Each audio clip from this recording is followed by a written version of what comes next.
요한복음 11장 38절에서 44절까지의 말씀 우리 다 같이 한음성으로 읽도록 하겠습니다. 준비되셨나요?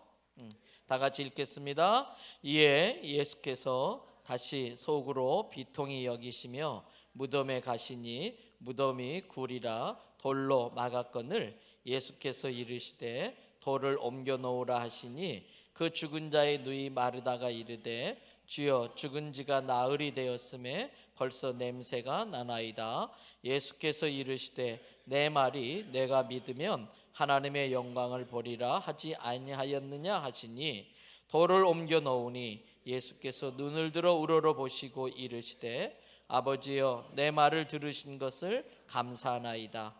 항상 내 말을 들으시는 줄을 내가 알았건나이다. 그러나 이 말씀하옵는 것은 둘러선 무리를 위함이니 곧 아버지께서 나를 보내신 것을 그들로 믿게 하려 함이니이다. 이 말씀을 하시고 큰 소리로 나사로야 나오라 부르시니 죽은 자가 수족을 배로 동인 채로 나오는데 그 얼굴은 수건에 쌓였더라. 예수께서 이르시되 풀어놓아 다니게 하라 하시니라. 아멘. 오늘 죽은 사람을 살리는 예수님의 새 창조 행위, 이런 잘못 읽었네. 미안해요. 2019년까지는 괜찮았는데 2020년 들어서 이런 현상이 나타나고 있어요. 뭐 강사님 나와서 알아서 하시겠지. 자, 오늘 13일 거 믿음, 거절과 선택의 결단. 오늘 그동안 애 많이 쓰셨고 또 오늘과 내일 이틀 동안 우리에게 큰 은혜 베풀어 달라고 우리 전 목사님을 박수로 맞이하겠습니다.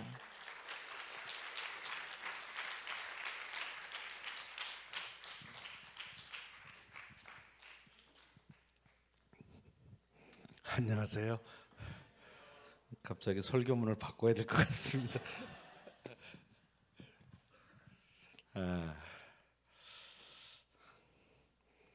사실 제가 대연 선교교회 참 여러 번 왔는데요, 강사로 온 건 처음이에요. 그래서 참 처음 이 교회 건물 건축하고 부산에 왔을 때 담임 목사님이 건물 이렇게 구경시켜주고 그러셨는데 강사로 오게 돼. 그것도 청년들을 위한 강사로 와서 너무 좋습니다. 부산 땅은 저한테 이렇게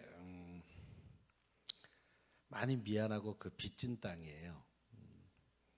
부산을 생각하면 늘 하나님 앞에 죄송한 땅이고 2003년에 하나님이 저를 이 부산 땅으로 옮기셨는데 제가 2003년 12월에 부산 시민이 됐었습니다. 근데 2달 반 만에 제가 그 임지를 사임을 하고 다시 돌아간 땅이죠. 그때는 충분히 명분과 여러 가지 생각이 있어서 그 결단을 했는데 시간이 지날수록 보내준 사명지에서 생명을 걸지 못했다라고 하는 미안함이 늘 있는 땅이 부산이에요. 그래서 부산에서 강사 수업에 오면 무조건 옵니다. 그 빚진 마음 때문에. 그리고 제가 02080이라는 단체 대표를 할 때 지방의 브랜치를 만들자 그럴 때 첫 번째 브랜치를 부산에다 만들었어요. 그것도 빚진 마음 때문이었습니다. 그래서 부산에 오면 늘 이렇게 열차 타고 부산 땅에 들어오면 하나님 앞에 그 죄송함이 있어요. 그때 여기에서 버텼어야 하는데 근데 그러지 못한 그 아픔이 있는 땅이죠. 그래서 요즘도 그런 기도합니다. 한 번 더 기회 주시면 또 옵니다. 그러고 근데 너무 늙어서 이제 안 부르나 봐요. 오늘 우리에게 주신 말씀을 한번 다시 읽을게요. 히브리서 11장 24절로 26절입니다. 혹시 자막 준비됐으면 보여주시고요. 성경 있으신 분 찾으실래요? 히브리서 11장 24절로 26절 세 절 말씀인데 찾아서 우리 한 목소리로 봉독하면 좋겠습니다. 같이 읽을까요? 시작. 믿음으로 모세는 장성하여 바로의 공주의 아들이라 칭함받기를 거절하고 도리어 하나님의 백성과 함께 고난받기를 잠시 죄악의 낙을 누리는 것보다 더 좋아하고 그리스도를 위하여 받는 수모를 애굽의 모든 보화보다 더 큰 재물로 여겼으니 이는 상 주심을 바라봄이라. 아멘. 인생을 살면서 올바른 선택을 한다는 게 참 어렵습니다. 그냥 하나님이 그냥 이렇게 딱 정해주고 프로그래밍 하셔서 가라는 대로 가라. 그러면 좀 쉬울 것 같기도 해요. 근데 하나님은 우리에게 일일이 선택하게 만드셨습니다. 어느 쪽이 쉬울까요? 그냥 이렇게 기도하기도 전에 자, 다음 취업지는 여기다. 여기다 원서를 내면 넌 합격할 것이다. 되게 좋겠죠? 근데 그 직장이 마음에 안 들면 어떡하죠? 하나님, 제 배우자 누가 될까요? 네 바로 옆에 있는 형제니라. 그러면 오늘 밤에 시험 든 사람도 있을 거예요. 어떤 사람은 할렐루야 할 사람도 있겠죠. 마음 고백 못하고 있는데 바로 옆에 앉혀주셨으니까. 근데 하나님은 우리에게 우리 보고 선택하라 그러셨어요. 우리 보고요. 근데 그래서 어려워요. 왜냐하면 이 선택이 내 책임이 되기 때문입니다. 선택이 내 삶의 질과 의미를 결정하기 때문이에요. 우리에게 끊임없이 고민하며 선택하는 일들이 과거에도 있었고 지금도 있고 앞으로도 있을 거예요. 고등학교 때 가장 어려운 결정은 뭐였을까요? 대학을 가야 하나? 간다면 어딜 가야 하나? 어떤 과를 가야 되지? 내 성적과 상관없이 이건 고민이에요. 사실 성적을 생각해 보면 갈 데가 별로 없는데 그래도 고민은 해야죠. 그때는 이게 너무 큰 산처럼 보였어요. 이것만 넘어가면 내 인생이 막 꽃길이 될 거다. 그리고 대학 가봤더니 어떻든가요? 그건 또 아무것도 아니더라고요. 대학에 낭만이 있었나요? 아주 치열한 입시와 취업을 위한 준비. 제가 대학 다닐 때 그래도 낭만이 좀 있었어요. 대학생 숫자가 일단 얼마 안 됐고 제가 다녔던 건국대학교는 지금은 한 2만 5천 명쯤 전교생이 되는데 제가 다닐 땐 전교생이 8천 명이었어요. 근데 50만 평의 그 캠퍼스에 8천 명이 다녔으니까 그냥 사람이 드문드문 있었죠. 2만 평의 호수에서 우리는 보스를 타면서 낭만을 즐겼고 그때는 또 뭐 이렇게 교수님들도 빡빡하지 않아서 그냥 날씨 좋은 날 교수님 오늘은 그냥 밖에 나가서 우리 야외 수업해요. 그러면 교수님들이 또 그러자 그러고 무슨 야외 수업을 해. 야외 앉아서 교수님 연애 얘기 들려달라 그러고 뭐 이런 얘기 하다가 시험은 뭐가 나와요? 그럼 신경 쓸 거 없어. 그냥 내가 알아 성적 줄게. 뭐 이렇게 그래서 그냥 그 사실인지 아닌지 모르지만 어느 분은 그냥 이렇게 답안지를 이렇게 쌓아놓고 선풍기를 확 틀어서 멀리 날아가는 놈 F, 제일 가까이 있는 놈 A. 왜 이게 하도 쓴 게 없으면 잉크가 덜 묻어서 많이 날아간 거잖아요. 뭐 그랬다는 설도 있어요. 현장을 보진 못했어요. 근데 제가 경험한 건 영어 시간이었는데 영어 시험에 장문이 나왔어요. 근데 제가 영어를 잘 못해가지고 장문만 나오면 그냥 패스인데 그날은 주께서 지혜를 주셨어요. 그래도 뭐라도 성의 표시를 해라. 그 여자 교수님이셨는데 제가 거기다 이렇게 써서 교수님 참 죄송합니다. 제가 장문이 안 돼서 교수님 채점하는데 좀 위로가 되시라고 팝송을 하나 적어드립니다. 그리고 You mean everything to me를 이렇게 썼어요. You are the answer to my lonely prayer 이렇게 노래를 부르면서 이렇게 써가지고 교수님 감사했습니다. 딱 썼는데 A+를 나왔어요. 그 여교수님 지나가면서 나를 쳐다보고 씩 웃더니 가사는 똑바로 썼더라. 너무 감사한 일이죠. 요즘 같은 어림도 없어요. 이게 상대평가 제도에서는 있을 수 없는 일이에요. 근데 그렇게 대학을 갔어요. 대학 갔더니 또 고민이에요. 그죠? 어느 진로를 찾아 나가야 되나. 그래서 요즘 3학년, 4학년 되면 자꾸 휴학하잖아요. 이 결정이 아직 안 되는데 졸업은 다가오니까 졸업을 연장해야죠. 뭐. 사실 저는 이 대목에서 늘 청년들한테 미안해요. 부모 세대가 돼서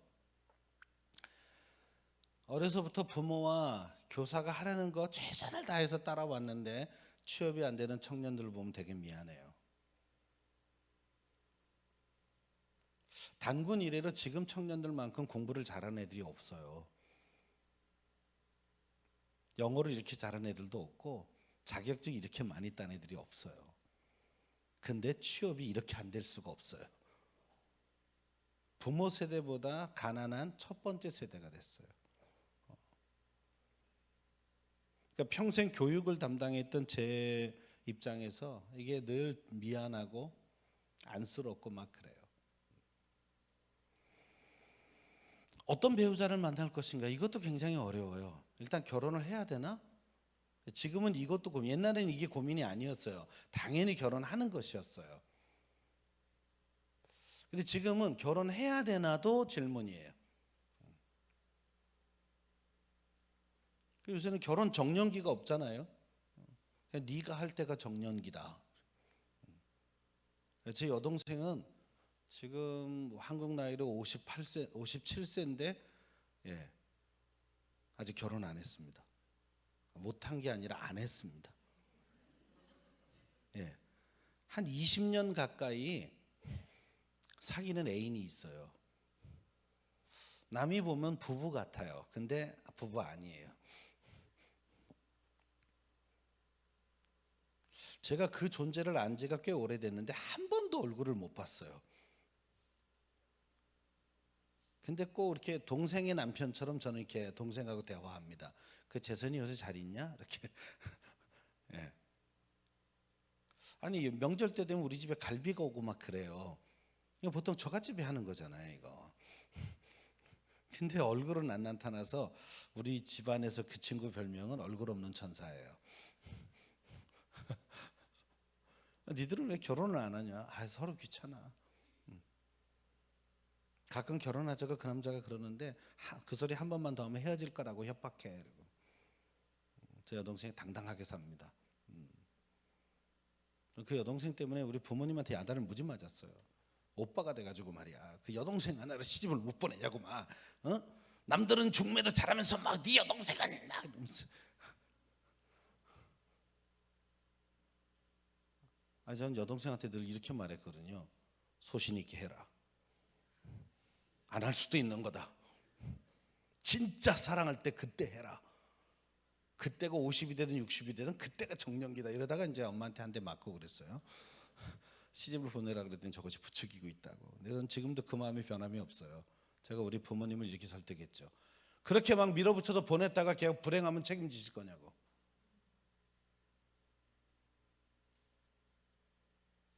요새는 우리 부모님이 늙어서 제 눈치를 보시니까 더 크게 얘기하죠. 이게 고민이에요. 왜?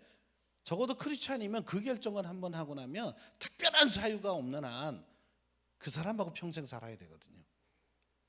살아보고 좀 아니다 싶으면 바꾸고 막 이런 소모품이 아니잖아요. 부부관계라고 하는 게. 직장을 선택할 때도 그래요. 우선은 좋아서 가봤는데 아닐 수도 있잖아요. 직장은 근데 바꾸면 돼요. 근데 바꾸려면 되게 어려워요. 요즘 뭐 대학생들이 이게 좋아하는 그 소위 그 우리나라의 그 최고 그 대기업들, 삼성, 현대, LG, 포스코, 뭐 SK 뭐 이런 회사들. 제가 있는 사무실 옆에가 그 현대자동차하고 기아자동차 쌍둥이 빌딩이 있는 그 근처예요. 아침에 그 앞을 지나가면 6시 50분쯤 되면 검은 옷 입은 애들이 막 우르르 뛰어다녀요. 막 늦어서요. 그 현대는 7시까지 출근이에요. 전부 검은 옷을 입어야 돼. 여자고 남자고. 근데 밤 12시가 됐는데 불 꺼진 방이 하나도 없어요. 그 큰 빌딩에 불 꺼진 방이 하나도 없어요. 그래서 이제 군대 위에 현대라 그러죠. 연봉 무지하게 많이 줍니다. 대졸자 연봉이 올해도 그런지 모르겠는데 몇 년 전에 제가 알아본 바로는 대한민국 최고였어요. 대학 졸업자 1년차 연봉이 6천만 원이에요. 한 달에 500만 원씩 줘요. 와우. 여기까지는 와우. 근데 7시에 출근해서 퇴근 없어요. 이건 주여. 아침에 오면 이렇게 우르사 하나를 먹고 이렇게 시작하는. 그래서 1년 내에 퇴직 30%. 그리고 10년 안에 다 퇴직. 그중 몇 사람만 부장 진급하고 이사로 넘어갈 수 있어요. 그래도 부장 달고 나오면 그래도 하청 기업에 가서 이사를 할 수 있습니다. 그런데 이제 부장 못 달고 나오면 내퇴직금 받아서 치킨집을 하죠. 수원 왕갈비 치킨을. 그런 거 보면 차라리 아니 거길 가려고 막 스카이 가려고 얼마나 사교육비가 많이 들었어요. 그 돈이랑 싹 모아서 고등학교 졸업하고 바로 치킨집을 차렸으면 지금 아마 거대한 기업이 됐을 거예요. 그때는 친구들이 워낙 그 먹는 게 많이 먹을 때라서 고정 손님도 꽤 많을 때고 다리 하나만 더 주면 애들 다 올 거예요. 이렇게. 지금까지 이런 맛은 없었다. 막 이렇게 하면 애들이 다. 근데 결국은 치킨집 사장을 하려고 그래갖고 다 말아먹고 이제 나중에 이렇게 우울증 걸리고 이렇게 부인이 일하러 나가고 뭐 이런 사태를 이제 경험하게 돼요. 그래가지고 이제 그 아카데미상 시상에 나왔던 그 영화의 주인공처럼 되죠. 와이파이 잡으려고 여기저기 이러고 있고 막 그 기생충이요. 이것도 다 선택이에요. 저는 빌 게이츠가 하버드를 졸업을 했다면 저 위대한 기업은 나오지 않았다고 생각하거든요. 대학교 1학년 때 때려치기를 너무 잘했죠. 그때는 상또라이 소리를 들었지만 그 선택이 옳았다고요. 왜? 틀에 갇혀버리면 창의력은 죽어요. 스티브 잡스가 성격 더럽기로 유명하거든요. 어디 가서도 사람들한테 좋은 소리 못 듣는데 워낙 실력이 뛰어나서 할 수 없이 있는 거예요. 근데 성격이 더러운 게 그 사람의 창의력을 키운 거예요. 사람 비유 맞추면 창의력은 안 생겨요. 그래서 혹시 나는 자타가 공인하는 또라이다 뭐 그런 사람 혹시 있나요? 혹시 한번 손 들어 보실래요? 진짜 또라이 이럴 때 손을 듭니다. 근데 어설픈 또라이 이럴 때 눈치 보느냐고 못 들어요. 제가 청소년 집회에 이렇게 가서 하면서 야, 자타가 공인한 또라이만 손 들어봤을 때 한 놈이 이렇게 딱 자랑스럽게 손을 들고 딱 이렇게 좌우를 살피더라고요. 나야 막 이렇게 딱. 그래서 내가 쟤하고 아는 사람 그랬더니 옆에 좀 있더라고요. 쟤하고 친해라. 그래서 애들이 약간 당황해하길래 제가 앞으로 국가를 먹여 살리래다. 범생이는 국가를 못 살려요. 또라이가 살려요. 요새 미국의 스티브 잡스보다 더 또라이 하나 나왔잖아요. 앨런 머스크라고. 네. 그 또라이는 볼수록 감동적이에요. 20대 때 막 저 화성에다가 인구 8만 명이 사는 도시를 만들. 나 그래서 경기도 화성인 줄 알았어요. 왜 미국인이 경기도 화성에다 만들지? 그랬더니 알고 보니까 저 지구 바깥에 있는 저 화성에다가. 근데 그것 때문에 로켓 회사 만들고 막 자동차 회사 만들고 태양열 연구하고 막 이러더니 거의 되는 것 같아요. LA에서 샌프란시스코까지 열차를 놓고 지금 이제 개통을 기다리고 있는데 그거만 개통되면 무조건 LA를 갈라 그래요. 시속 1200km짜리 비행기 아니고 열차예요. 국제선 비행기가 한 900km밖에 안 되잖아요, 시속. 근데 1200km짜리 열차를 넣는데 그래서 LA하고 샌프란시스코 사이가 30분 만에 독파해요. 거의 총알처럼 날아가는 거죠, 그냥. 출발합니다. 팡! 그래갖고 쫙 도착. 이건 무조건 비싸겠죠? 그래서 타러 가려고요. 이제 그거 개통하는 날 인류는 둘로 나뉠 거예요. 그걸 타본 사람과 안 타본 사람으로 나뉠 거예요. 제가 이과수 폭포 간 다음에 세상에는 두 종류의 사람이 있다. 이과수를 본 사람과 안 본 사람. 자, 본 사람. 난 이과수 폭포를 봤습니다. 이렇게 한 명도 없어요, 진짜? 굉장히 마음이 기쁘다. 나만 봤네. 제가 그 폭포를 딱 보는 순간에 그 제주도에 있는 정방폭포가 오줌줄기라는 사실을 알았어요. 그게 폭포냐 도대체. 아유 정말 꼭 가십시오. 그날의 감동을 지금도 잊을 수가 없어요. 그래서 보드 타고 그 폭포 밑을 들어갔던 이 체험은 와우. 그 폭포를 이렇게 그 물줄기를 맞아 봐야 맛을 알아요. 그때 저하고 같이 그물줄기를 맞았던 핸드폰입니다. 노트8이 그때 광고하기를 뭐 수심 200m까지 뭐 방수가 된다 해서 뻥인지 하고 테스트 해보려고 영상 찍어가면서 폭포 밑을 들어갔는데 그거 얻어맞고 괜찮았어요. 아직까지 살아계세요. 근데 여러분 다 선택이에요. 이게요. 배우자도 선택. 근데 그런 것만 선택이냐면 또 다른 선택이 있는데 세상을 살아가는 방식도 선택해야 돼요. 믿음으로 살 것인가 아니면 세상의 방법으로 살 것인가. 이것도 날마다 우리가 고민해야 되는 또 하나의 선택이에요. 교회에서 물어보면 다 믿음으로 살 거래요. 세상에 딱 나가면 쫄아가지고 믿음으로 선택해야 되는 건 머리는 알겠는데 가슴이 동의가 안 돼가지고 할 수 없이 끌려가고 저녁에 회개기도 하죠.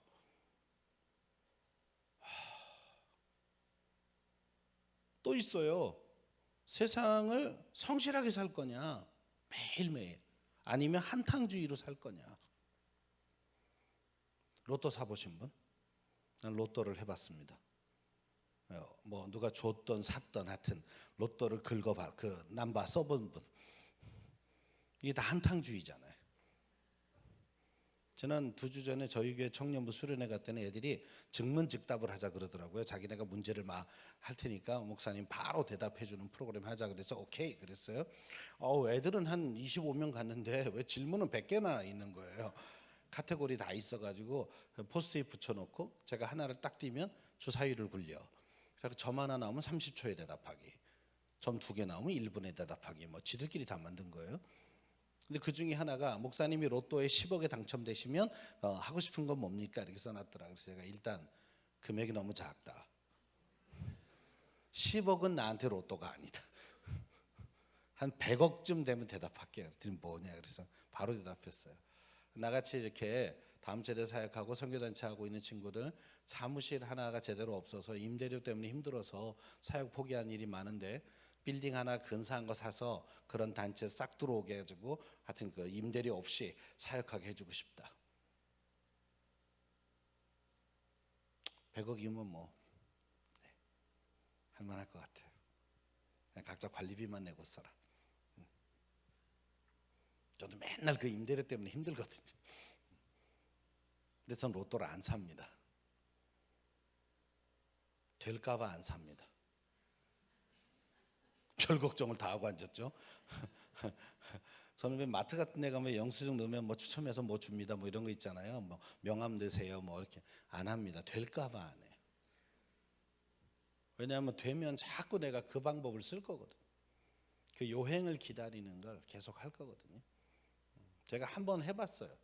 군에서 그 신한계라는 잡지가 이제 군종들한테 오는데 그 잡지에 뒤에 퀴즈가 있어요. 이렇게.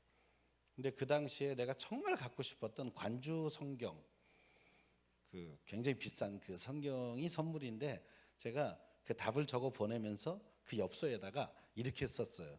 군정병입니다. 말씀을 전해야 되는데 그 성경이 꼭 필요합니다. 당첨의 확률을 높인 거죠. 제가 받아봤어요. 그 성경을 지금도 갖고 있는데 그 한 번 되고 나니까 계속 나는 그거 하고 있더라고요. 혹시 여러분 돈 주워 본 적 있어요? IMF가 한참이었던 시절에 제가 신방을 가다가 그 서울의 하계동 그 을지병원 뒤편인데 그쪽에 이렇게 아파트 단지 사이를 걷는데 이렇게 낙엽이 막 떨어지는 계절이었어요. 이렇게. 근데 그걸 제가 낭만적으로 이렇게 성경을 끼고 이 낙엽을 맞으면서 이렇게 그럴 때 나오는 막 그 고엽이라는 음악 막 이런 것도 생각나고 그러잖아요. 이렇게. 근데 뭐가 이렇게 쓱 떨어지는데 왜 순간적으로 그 낙엽 같진 않은 뭐 느낌이 있어요. 이렇게 뭐가 떨어졌는데 이게 뭐지? 그래서 딱 봤는데 $100짜리인 거예요. 근데 순간 집어야 돼 말아야 돼 그러고 딱 위를 봤어요.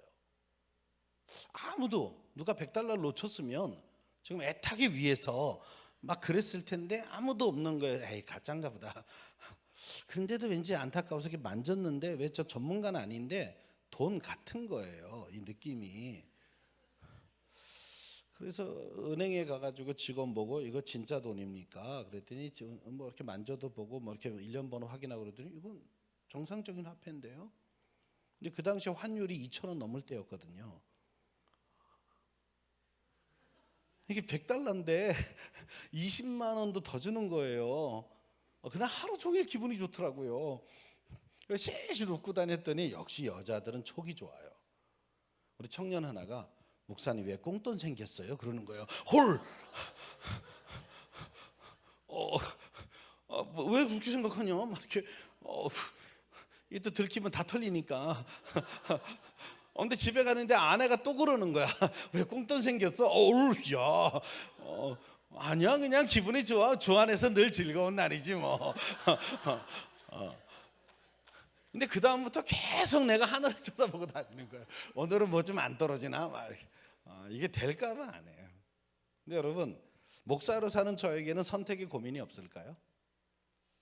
하나님은 목사는 편애하셔서 목사가 기도하면 이렇게 갑자기 쭉 나타나서 전 목사 다음 임지는 여기니라 막 이렇게 여기서 사임하면 애들이 더 좋아할 거야 막 이렇게 아니요, 안 그러시더라고요.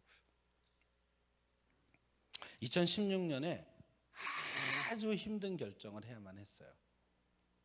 그때 저는 인천 송도에 있는 글로벌 캠퍼스에서 사역하고 있었습니다. 2011년 가을 학기에 한국 뉴욕 주립대학교가 처음으로 우리나라 단군 이래 첫 번째 외국 대학이 한국에 들어왔어요. 그동안에 이렇게 조그만 분교처럼 들어온 건 좀 있었지만 정식으로 학위를 주면서 제대로 된 캠퍼스가 미국 대학이 들어온 건 그때가 처음입니다. 그 대학에 이제 선교를 하러 들어가서 저는 한국 문화원도 만들고 여러 가지 사역을 했어요. 캠퍼스 안에 교회도 세우고. 그러다 보니까 2013년부터 옆에 조지 메이슨 대학도 들어오고 겐트 대학도 들어오고 유타 주립대학도 들어와서 4개 캠퍼스가 한 울타리 안에 있었어요. 거기 다 기독학생회를 만들고 한국문화원을 만들어서 외국에서 유학 온 애들 한국어 교실 해주고 뭐 아름다운 가게 같은 해피마켓도 만들고 아침에 해피밀 서비스 해주고 뭐 얘네를 데리고 방학마다 이렇게 한국문화 체험 여행을 다니고 뭐 이런 사역을 했고 그 안에 글로벌 캠퍼스 교회를 만들어서 2016년 봄에 드디어 출석 인원 100명을 넘어갔어요. 전교 학생 4개 학교를 다 합쳐도 600명밖에 안 됐을 때 100명이 저희 교회에 나온 거예요. 부흥이었어요 정말. 수요일마다 4개 연합한 그 기독학생의 수요 채플이 있었는데 그냥 애들끼리 자발적으로 모이는 채플이에요. 거기에 100명이 넘게 예배를 매주 수요일마다 2시간씩 했어요. 찬양팀이 3개나 생겨가지고 서로 하겠다고 난리쳐서 3주에 한 번씩 돌아가고 뭐 이렇게 막 신나게 됐어요. 한국문화원도 잘 됐고 내가 학교 안에 손댄 모든 것들이 너무 잘 돼서 제 인생의 아주 최고의 전성기였어요. 근데 하나님이 자꾸 사인을 주는 게 이제 떠날 때가 됐다는 거예요. 이게 제가 3번째 개척 캠퍼스인데 제가 하나님 앞에 이런 기도를 많이 했어요. 하나님, 내가 당신을 위해서 새 집 3개를 지어드릴게요. 근데 그게 3번째 집이었기 때문에 이제 여기서 은퇴해도 되겠다. 근데 사역 너무 잘 되니까 그래 이 기쁨을 누리며 드디어 나도 꽃길 좀 걸어보자 한참 이럴 때 떠나라는 거예요. 사인이 왔는데 제가 무시했어요. 조금만 더 할게요.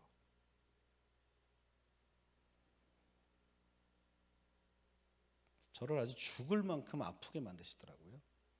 그것도 대만의 단기 선교 가서요. 소위 말하는 신종플루 걸린 거예요. 근데 대만의 산골에 들어가 있어서 병원에 갈 수가 없이 그냥 단기 선교 인솔 자료가 내가 일주일 동안 알아 누워 있었어요. 근데 얼마나 아팠냐면 차라리 죽는 게 낫겠다 싶을 만큼 아팠어요. 도착하고 다음 날, 그리고 언제 나왔냐면 나오는 날 나왔어요. 그냥 제 몸이 이겨냈어요. 땀을 얼마나 흘렸는지 몸에서 곰팡이 날 정도로 땀이 났어요. 그때 알았어요. 너무 재밌는 건 제가 알아 누워서 아무것도 할 수 없는데 우리 단기팀이 저 없이 너무 잘하는 거예요. 제가 뭐라고 하나님께 기도했냐면 지금 이렇게 개척해놓고 잘 되고 있는데 제가 떠나면 이거 다 무너집니다 막 이러고 하나님 앞에 방황하고 있을 때인데 너 없어도 너무 잘하는 걸 보라는 거예요. 더 서운했어요. 이러고 이제 4월, 5월 이렇게 끌고 갔어요. 근데 5월 달에 제가 하고 있었던 크리스찬 코칭 사역 센터라는 센터가 있었는데 아무래도 한국 교회가 다음 세대가 너무 어려워지니까 이 다음 세대 사역에 전념해야 되겠다. 그리고 이름을 바꾸기 위해서 저희 이사장하고 있는 친구 목사를 찾아갔어요. 그리고 이름을 좀 다음 세대 코칭 센터로 바꾸려고 왔다. 그랬더니 우리 친구 목사가 잠깐만 앉아봐. 그러더니 아주 심각한 얘기를 해요. 목사님, 이런 얘기해서 참 미안한데 나는 이사장을 못한다고 하려고 그러나 걱정을 했는데 다음 세대가 많이 힘든 거 목사님이 더 잘 아시죠? 그렇죠. 누군가는 이 일을 좀 전념했으면 좋겠는데 나는 그걸 할 줄도 모르고 해본 적도 없어서 목사님 같은 분이 좀 목회랑 다 놓고 그 일만 전념해 주면 어떻겠냐고. 나는 그냥 일반 교회를 하면서 이런 얘기해서 너무 미안하다고. 아마 이렇게 망치로 얻어맞는 느낌? 그 왜 사도행전에 보면 2차 전도여행을 떠났을 때 바울이 에베소를 지방을 막 갈 때 막 각지에 부흥이 일어나는데 성령은 계속 막으시거든요. 그러다가 드로아에서 환상을 보죠. 마게도니아 사람의 환상을. 마치 그 경험이었어요. 내가 고집부리고 계속 가니까 하나님의 사람을 보내는구나. 기도해 보죠. 제가 언뜻 대답을 못했어요. 나도 기도해 볼게요. 그리고 돌아왔는데 그 다음 주에 북경 코스타를 갔다가 또 얻어맞았어요. 홈스테이를 하는 집에 권사님이 저녁 집회 다 끝나고 집에 가서 차 한잔 마시면서 과일 먹는데 과일 깎다가 이런 거 있죠. 과일 깎다 저를 한번 쳐다봤다. 과일 깎다 또 쳐다봤다. 이게 뭔가 할 얘기가 있는데 얘기를 못 하고 있는 표정이라 제가 웃으면서 권사님 뭐 할 얘기 있으면 그냥 하세요 편하게. 그랬더니 뵌지도 얼마 안 됐는데 이런 말씀 드려도 될지 모르겠어요. 그래서 그냥 하세요. 이미 얼굴 표정에 얘기하고 싶다고 써 있어요. 막. 그랬더니 권사님이 목사님 제가 북경 코스타에 자원봉사를 참 오랫동안 했는데요. 오늘 저녁에 목사님 설교할 때 청년들의 변화 같은 건 처음 봤다는 거예요. 여기까지는 칭찬이잖아요. 기분이 되게 좋았는데 그 다음 말이 저를 아주 그래서 든 생각인데요. 목사님 같은 분은 그냥 한 교회 목회하지 말고 이렇게 다니면서 청년들을 깨웠으면 좋겠어요.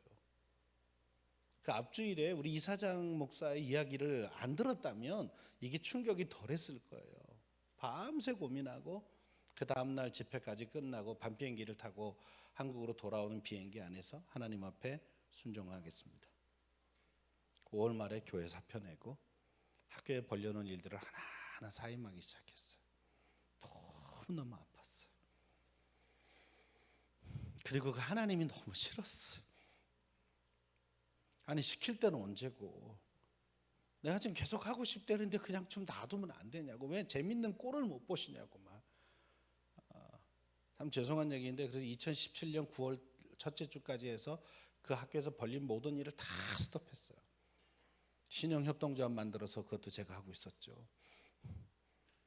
교회 하고 있었죠. 4개 대학의 기독학생회 하고 있었죠. 한국문화원 하고 있었죠. 다 하나씩 넣는 거. 지금 거기에 제가 하던 일을 5명이 해요. 제가 2017년 가을 9월부터요. 거의 한 2년 동안 하나님께 진지한 기도를 해본 적이 없습니다. 삐져가지고 대화를 거절했어요.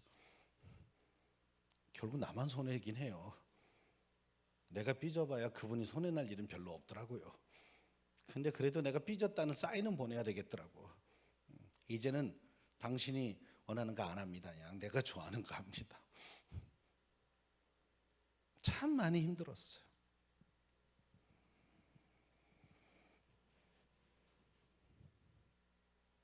근데 오늘 본문을 보니까 나보다 더 어려운 결정을 하는 하나님의 사람이 있더라고요. 여러분이 이미 읽으신 대로 의미 있는 선택으로 믿음의 영웅이 된 모세의 믿음을 본문이 소개하고 있습니다. 잘 아시는 대로 히브리서 11장을 믿음장이라고 합니다. 구약 성경에 믿음 좋다는 사람 여기 다 있어요. 근데 이 모세에 대해서 찾아보니까 신명기 34장 10절에 하나님이 모세를 가르쳐서 하나님이 대면하여 아시는 자요 이렇게 써 있어요. 무슨 뜻이냐면 하나님이 알아주는 사람이었대요. 모세는 하나님이 알아주는 사람.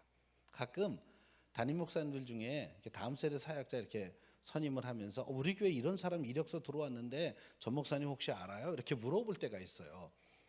근데 제가 이제 그동안 사역을 하면서 이렇게 잘 경험한 아이들 중에 정말 괜찮은 애들이 있거든요. 근데 딱 그 이름이 나오면 제가 이렇게 말해요. 아이고 정말 보물이 같습니다. 제가 책임집니다. 걔는 진짜입니다. 제가 보증할 수 있습니다. 근데 하나님이 보증하는데 걔는 내가 보증할 만한 애야. 되게 부럽지 않아요? 난 지금도 사역하다가 힘든 날 제일 마지막 소원이 뭐냐면 내가 주의 나라 들어갈 때 주님이 나를 품에 안으시고 토닥토닥 하시며 수고했다. 내가 너 때문에 참 기뻤다. 이 소리 한 마디 들으면 될 것 같아요. 근데 모세는 살아있을 때 이 말을 들은 거예요. 내가 알아주는 사람이야. 궁금해졌어요. 도대체 주님은 모세의 믿음이 하나님이 알아줄 만한 삶을 살았다고 말씀하시는데 그렇다면 모세에게 있어서 도대체 믿음이란 뭐였나? 오늘 본문 3절 가운데 하나님은 우리에게 명쾌하게 3가지를 알려주세요. 첫째는 믿음이란 거절할 것을 거절하는 것입니다. 본문 24절에 매우 중요한 단어가 있는데 거절하고 하는 단어예요. 그리고 25절에 가면 더 좋아하고라는 단어가 나옵니다. 다시 말하면 모세가 거절할 수 있었던 것은 더 좋은 것을 선택하기 위함이었다는 거죠. 우리 인생의 여정에 있어서 자주 이런 선택의 기로에 서게 됩니다. 더 좋은 선택, 보다 나은 선택을 위해서 지금까지 우리가 소중히 여겼던 것들을 포기하고 거절해야 될 때가 있어요. 여러분 이런 선택은 쉬워요. 노트 4를 쓰다가 노트 8로 바꾸는 건 아주 쉬워요. 제가 노트 4에서 노트 8로 갈 때 노트 4 가지고 제가 예배 시간에 우리 청년들에게 말했죠. 필요한 사람.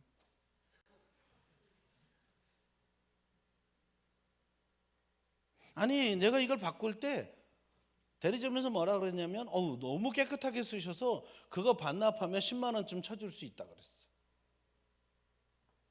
근데 10만 원에 그걸 놓기는 너무 아까워서 진짜 쓸 사람 있으면 줘야지. 그리고 와서 우리 청년들한테 야 이거 노트 4인데 자 상태 A급이야. 필요한 사람 있어? 그러면 아주 아낌없이 줬어요. 왜? 어떻게 그럴 수 있었을까요? 그 청년이 사랑스러워서? 아니요. 더 좋은 걸 가져서. 노트 8을 가졌는데 노트 4가 뭐가 소중해요? 사실 전 그 앞에 갤럭시 1을 썼었어요. 우리나라 최초의 그 스마트폰. 그때만 해도 내가 청년들한테 야 샀다 막 이렇게 야 니네는 전화기를 이렇게 쓰냐 난 이렇게 쓴다 막 이렇게 자랑했거든요. 근데 1년 만에 갤럭시 2가 나오더라고요. 그래서 사야죠 또. 그래서 사서 갤럭시 2를 썼더니 갤럭시 1이 스마트폰이 아니라는 사실을 그때 알았어요. 근데 얼마 후에 저 어느 기독교 모임에서 그 스마트폰 만드는 본부장을 만났어요. 크리스찬이시더라고요. 그래갖고 자기 명함을 주는데 혹시 이거 만드는 데입니까? 맞대. 제가 얼마 전에 갤럭시 2로 바꿨습니다 그랬더니 아유 고맙다고 인사하길래 화가 나가지고 근데 왜 갤럭시 1은 그따구로 만들었습니까? 아니 제가 2를 써보니까 1은 이게 스마트폰이 아니던데 1년 만에 그렇게 할 거면 좀 기다렸다가 1년 뒤에 제대로 만들어야죠. 그랬더니 아우 죄송합니다. 저희가 저 바다 건너 그 썩은 사과 애들이 하도 빨리 만들어서 우리도 뭔가 있다는 걸 빨리 증명을 해야 이 시장에서 선점을 당하지 않아서 우선 명함을 내밀으려고 그랬습니다. 그 갤럭시 1은 제가 한동안 호두 까먹는 데 썼습니다. 아주 튼튼해서 이렇게 호두 치면 아주 잘 깨져요. 그 내 분노와 함께 팍 아깝지 않았어요. 왜? 더 좋은 거니까. 근데 거꾸로 하면 어때요? 얘를 쓰다가 투지폰으로 가면 가끔 우리 아버지가 아직 투지폰 쓰시는데 우리 아버지가 야 이게 뭐가 안 된다 그랬는데 제가 못 하겠는 거예요. 이 방식을 다 잊어버려 가지고 아버지 이게 뭐가 안 되네. 그러면 야 너도 모르는 게 있냐? 요새는 그런 걸 안 써서요. 근데 그걸 내가 쓰면 되게 답답할 것 같아요. 네, 소비 성향이 올라가는 건 문제가 없지만 떨어지는 건 되게 어렵거든요. 근데 여러분 모세가 포기한 게 뭐게요? 바로의 공주, 그 애굽의 공주의 아들이라는 명예를 거절합니다. 느낌 없죠? 그게 뭔지 모르니까. 그 당시에 세계 최고의 문명이 이집트 문명이었어요. 그리고 이 바로, 우리가 바로라고 성경에 나오지만 파라오잖아요. 파라오는 태양신의 현현이에요. 근데 공주의 아들이란 그 파라오가 될 수 있는 후보예요. 나중에 파라오가 안 돼도 그는 평생이 보장된 왕족이에요. 그 파라오하고만 친분을 잘 유지하면 정말 말하는 대로 다 될 수 있는 사람이에요. 그 자리를 포기했대요. 또라이죠. 또라이죠.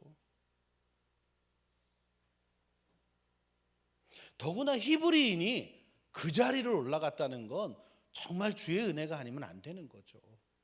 또 그 스토리는 여러분이 아시잖아요. 그 갈대상자 스토리 다 아시죠? 이거 설명 안 해도 되죠? 하나님이 기적적으로 살려서 공주의 양아들이 되게 한 거 아닙니까? 근데 그걸 포기했대요. 여러분, 모든 명예가 다 나쁜 건 아니잖아요. 하나님이 허락하신 거잖아요. 모세가 하려고 안달이 나서 가진 인간적 방법을 다 쓰고 그 자리에 올라간 게 아니고, 죽을 위기에서 하나님이 살려주시고 그렇게 할 수 있도록 허락하신 자리 아닙니까? 그걸 왜 그만둬요? 모든 명예가 다 나쁜 건 아니에요. 하나님이 주셨는데요, 뭐. 그러나 여러분, 그게 하나님이 주셨던 뭐 어떻게 생겼던 내가 집착하는 그 명예가 하나님을 사랑하고 하나님을 섬기는 일에 방해가 된다면 그것은 이미 우상입니다. 그것이 하나님보다도 소중해졌다면 우상이죠.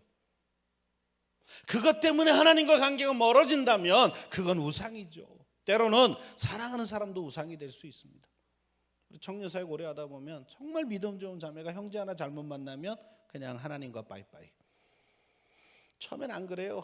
너 그렇게 안 크리스찬하고 사귀어도 되겠냐? 목사님 저를 못 믿으세요? 막. 그럼 못 믿지. 내가 청년사역 초보도 아니고 어떻게 청년을 믿어? 나는 주님만 믿는다. 목사님 그거 너무 서운해요. 서운해도 할 수 없어. 너를 믿다가 내가 너무 많은 실망에 빠지게 되기 때문에 나는 주님만 믿는다. 너는 용서하고 사랑하기로 했어. 내가 청년사역 오래 하려면 용서하고 사랑해야 돼요. 목사님 걱정 마요. 제가 전도해가지고요 다 예수 믿는 사람 만들게요. 뻥치고 있네. 제가 한 번은 그랬어요. 자, 너 책상 위에 올라가 볼래? 자, 내 손 잡아봐. 나 끌어올려봐. 무슨 수로 나를 끌어올려요? 자매가. 제가 확 잡아당기면 그냥 떨어지죠. 네가 타락할 확률이 이렇게 높은데?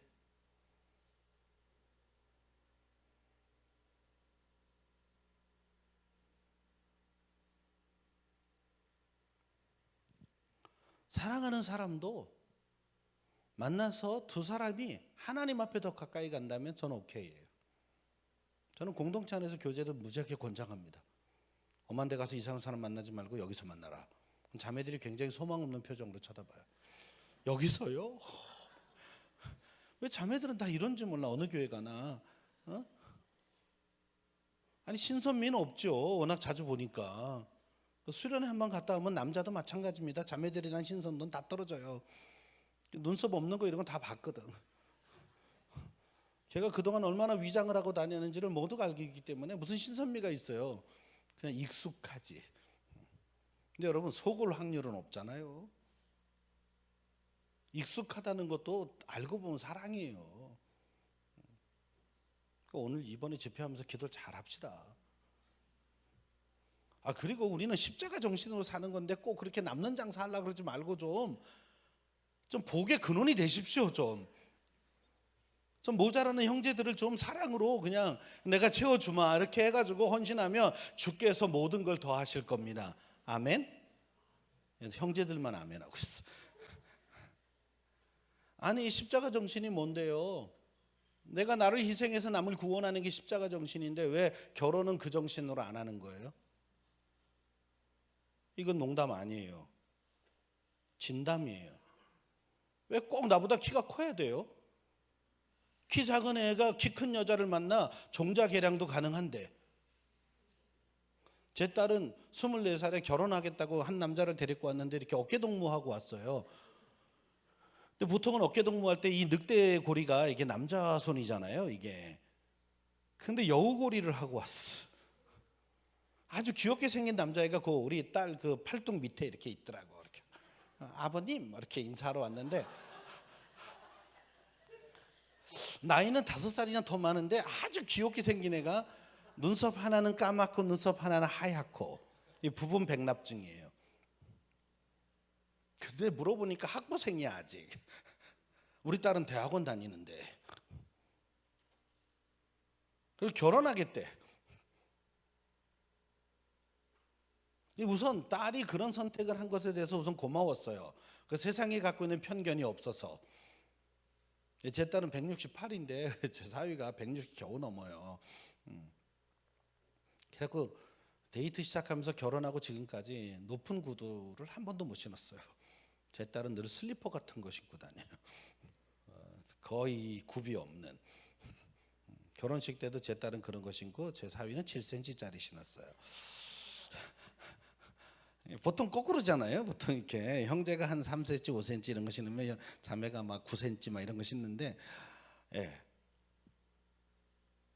그리고 보니까 내 딸은 돈 벌고 있는데 얘는 아직 학부생이야. 이건 분명히 내 딸이 벌어 먹여야 되는 상황인데 이해가 안 되죠.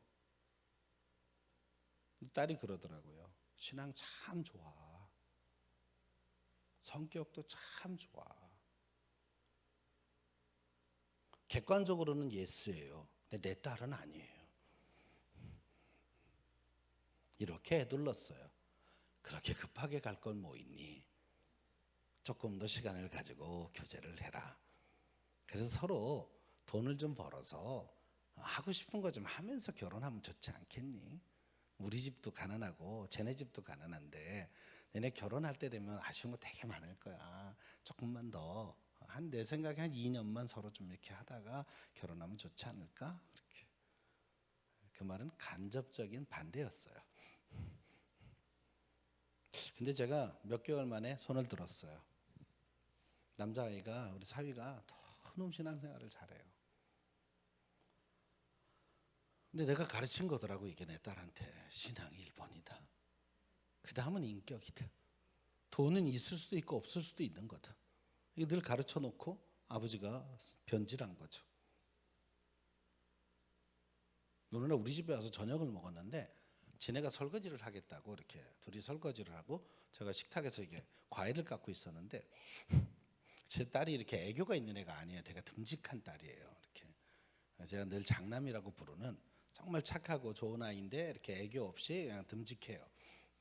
뭐 이렇게 책박스 막 엄청 잘 나르고 그 찬양팀의 저 메인 건반을 이렇게 한쪽 어깨에 딱 메고 스피커 하나를 더 들고 이렇게 네 오빠 가자 뭐 이렇게 들고 다니는 예. 근데 설거지를 하는데 제 딸이 애교를 부리는 거예요. 왜 그렇대요? 막 이러면서 아우 이게 태어나서 처음 본 모습이었어. 내 딸도 저렇게 할 수가 있구나. 왠데 아빠한테는 안 했을까 막. 그걸 지켜보다가 하나님 깨달음을 준 게 그 남자가 참 잘하는 거구나. 우리 딸이 저렇게까지 할 수 있는 건 저 남자가 되게 잘해준 거구나. 그날 사과 먹으면서 얘기했어요. 오늘 집에 가거든 어르신들에게 상견례 하자 그러라. 25살에 제 딸을 시집 보냈습니다. 너무 고마운 건 둘이서 그렇게 예쁘게 살아요. 무엇보다 예쁜 건 교회 생활을 너무너무 잘해요. 신앙생활을. 목사인 저보다 잘해. 목사는 수요예배 안 가고 놀고 있는데 얘는 수요예배 가고. 그래서 제가 늘 사위 보고 고맙다 그래요. 내 꿈을 이뤘다. 내 딸이 신앙 좋은 집에 시집가서 믿음으로 사는 걸 경험시키고 싶었는데, 왜냐면 저는 모태신앙이 아니거든요. 근데 그 사위가 그걸 이루어졌어요. 그래서 사위를 되게 예뻐합니다. 그 사위는 저보고 맨날 이렇게 아주 여전히 귀엽게 아빠 이렇게 불러요. 지금 집사님인데 아빠 이렇게 불러. 가끔 이렇게 누가 있으면 아버님 이렇게 부르는데 되게 귀여워요. 이렇게 안아주고 막 이렇게 이뻐하고. 그 결혼 1주년이 됐을 때 보통 1주년 때는 뭔가 세레머니를 하잖아요. 근데 사위가 그때 학교를 다니니 무슨 돈이 있겠어요. 그래 걱정이 돼서 일주일 앞두고 전화를 해서 사위야 그 결혼 1주년 다가오는데 혹시 세레머니 준비한 게 있냐 그랬더니 아버님 제가 준비했습니다. 뭔데 그랬더니 저녁 식사를 준비했대. 그러냐고 혹시 식당이 어디냐 그랬더니 불고기 브라더스래요. 그래 그 집이 맛있긴 한데 결혼 1주년 분위기에는 좀 뭔가 안 좋은데 그 다음에 더 어려운 얘기를 했어요. 누가요 그 식사권 2개를 기부했어요. 너무 가슴이 아파서 우리 딸은 말이야 이렇게 옷 선물해주면 되게 좋아하거든. 그러니까 내가 돈 좀 보낼 테니까 죽을 때까지 너와 나의 비밀로 하고 예쁜 옷 한 벌 사줘라. 그래서 돈을 50만 원을 보냈어요. 그랬더니 이제 사진이 왔어. 이런 옷 사줬어요. 원피스 딱 이렇게 해가지고 사진 예쁘게 찍어서 고맙다. 하여튼 얘기하지 마. 우리 둘만 알자. 이렇게 했더니 며칠 뒤에 이제 결혼 1주년 지나고 저를 만나는 자리에 딸이 그걸 입고 와서 굉장히 자신감 있게 얘기하더라고요. 아빠 이거 이서방이 사줬어. 그래서 제가 야 이서방 돈도 없을 텐데 어떻게 그렇게 이쁜 옷을 사줬냐. 역시 넌 시집을 잘 갔나 봐. 그랬더니 제 딸이 막 그 프라이드가 막 올라가는 거야. 막 이렇게 내 선택이 옳았지. 막 이렇게 맞아 네 선택이 옳았어. 속으로 이렇게 돌아서서 개뿔.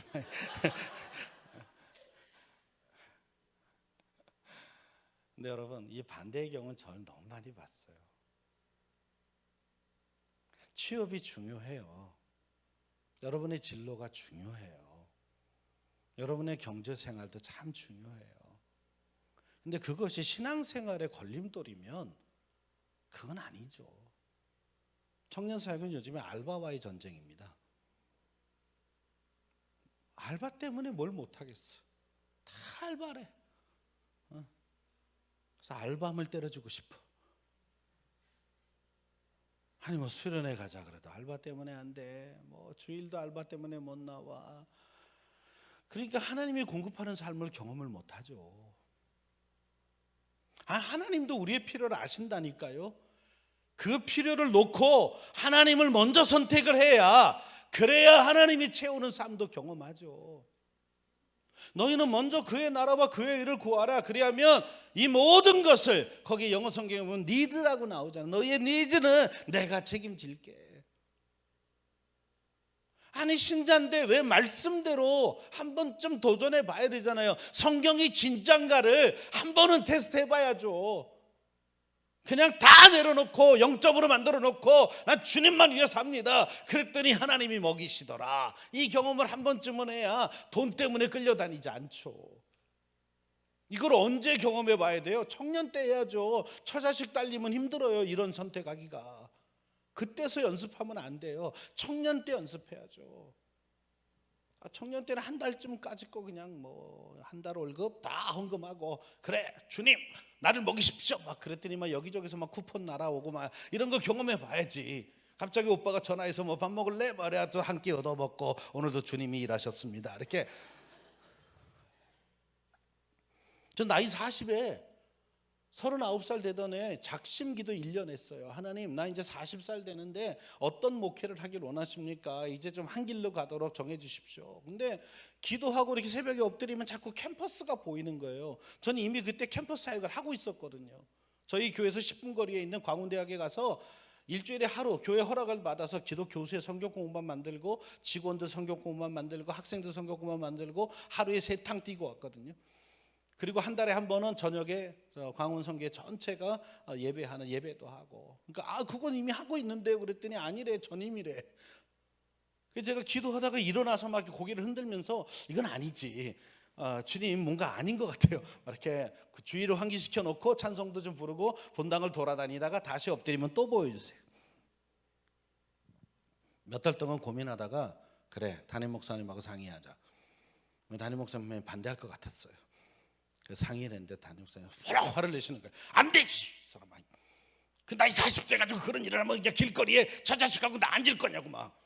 해외 선교사를 가면 어떻게 우리가 후원 좀 하겠지만 캠퍼스 선교사는 아직도 교인들이 인식이 안 돼서 파송이 어렵다고 막. 근데 막 야단 맞는데 기분 좋은 거 있죠. 그래 응답이야 맞아. 나오면서 그 주님 됐어요 이 정도면 확신해요. 근데 다음날 새벽에 가면 또 보여.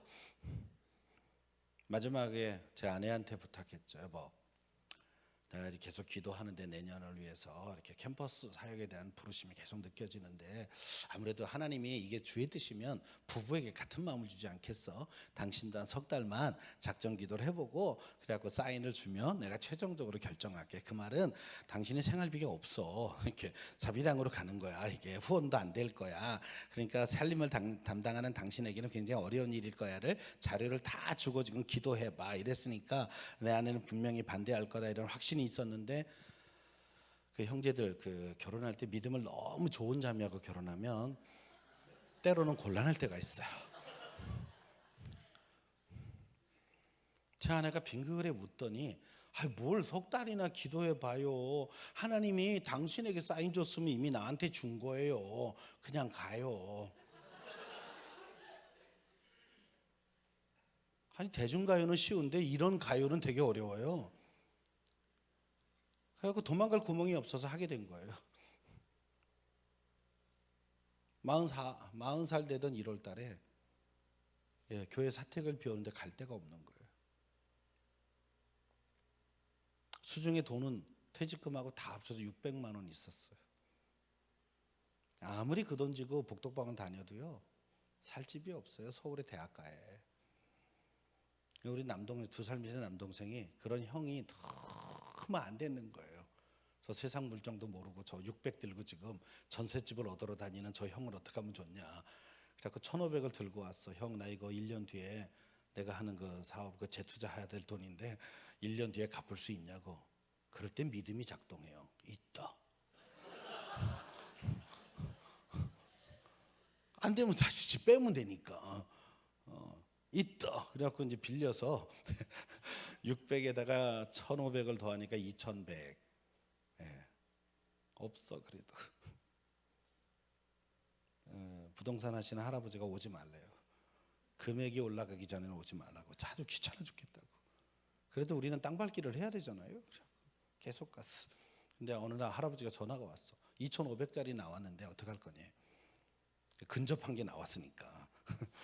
우선 봅시다. 가서 봤는데 와우.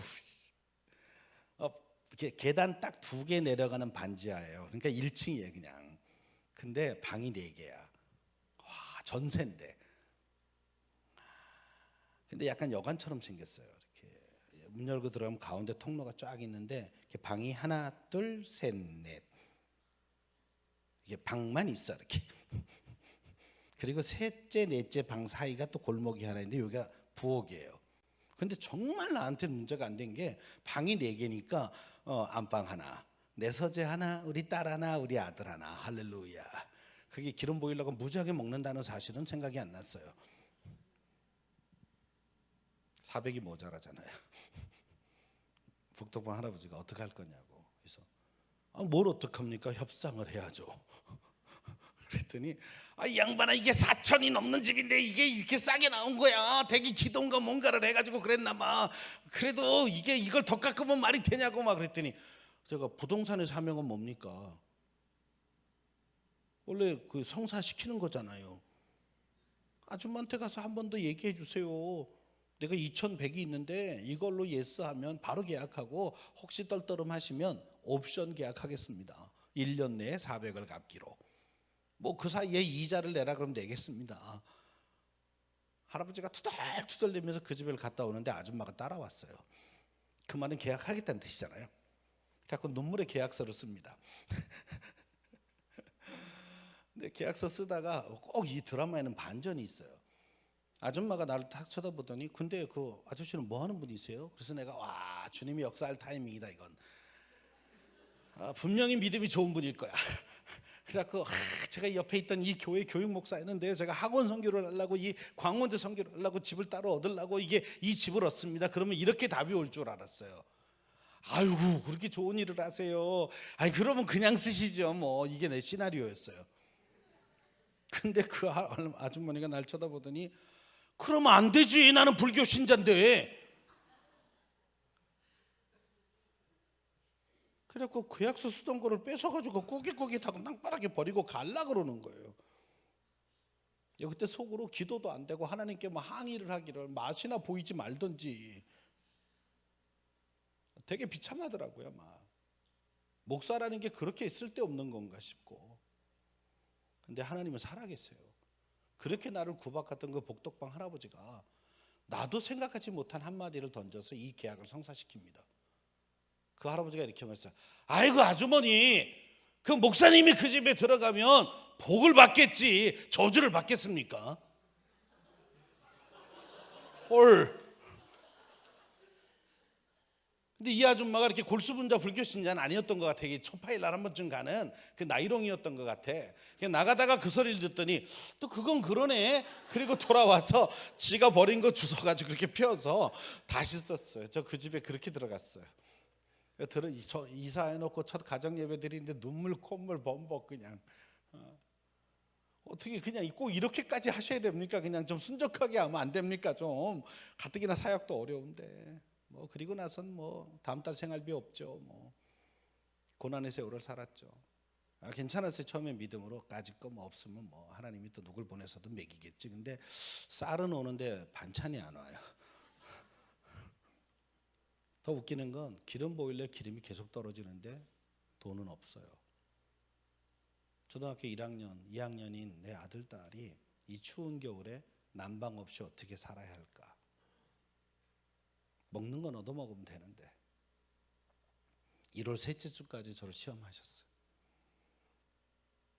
그리고 1월 넷째 주에 갑자기 강사 섭외가 하나 왔어요. 전 그때 이렇게 돌아다니면서 강사하는 사람이 아니었어요.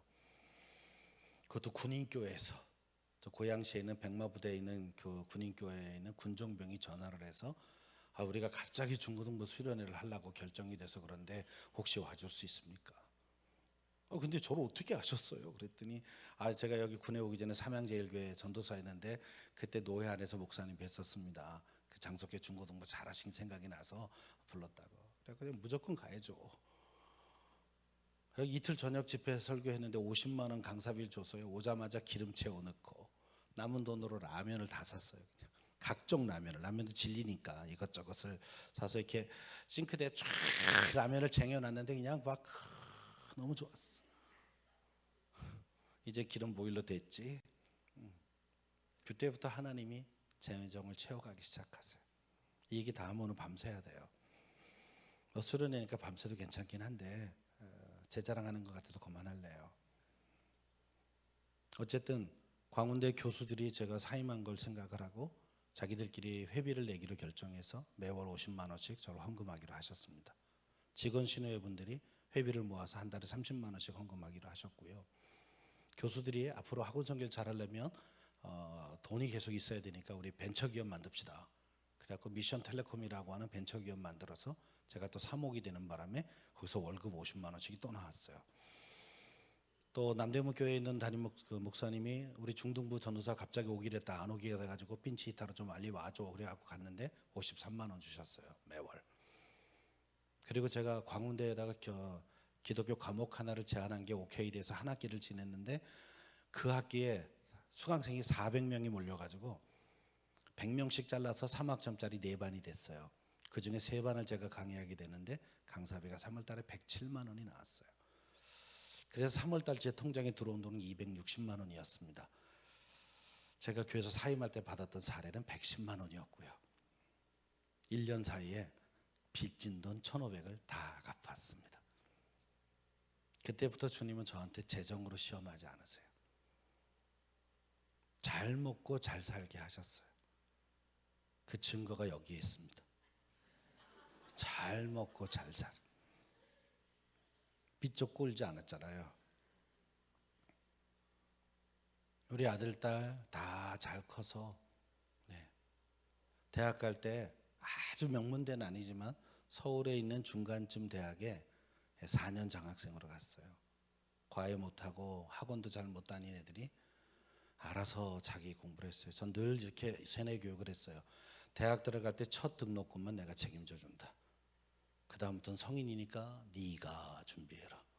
4년 장학금을 받으면 그래도 한 학기 등록금은 선물로 준다. 우리 애들은 그거 가지고 다 해외여행 갔습니다.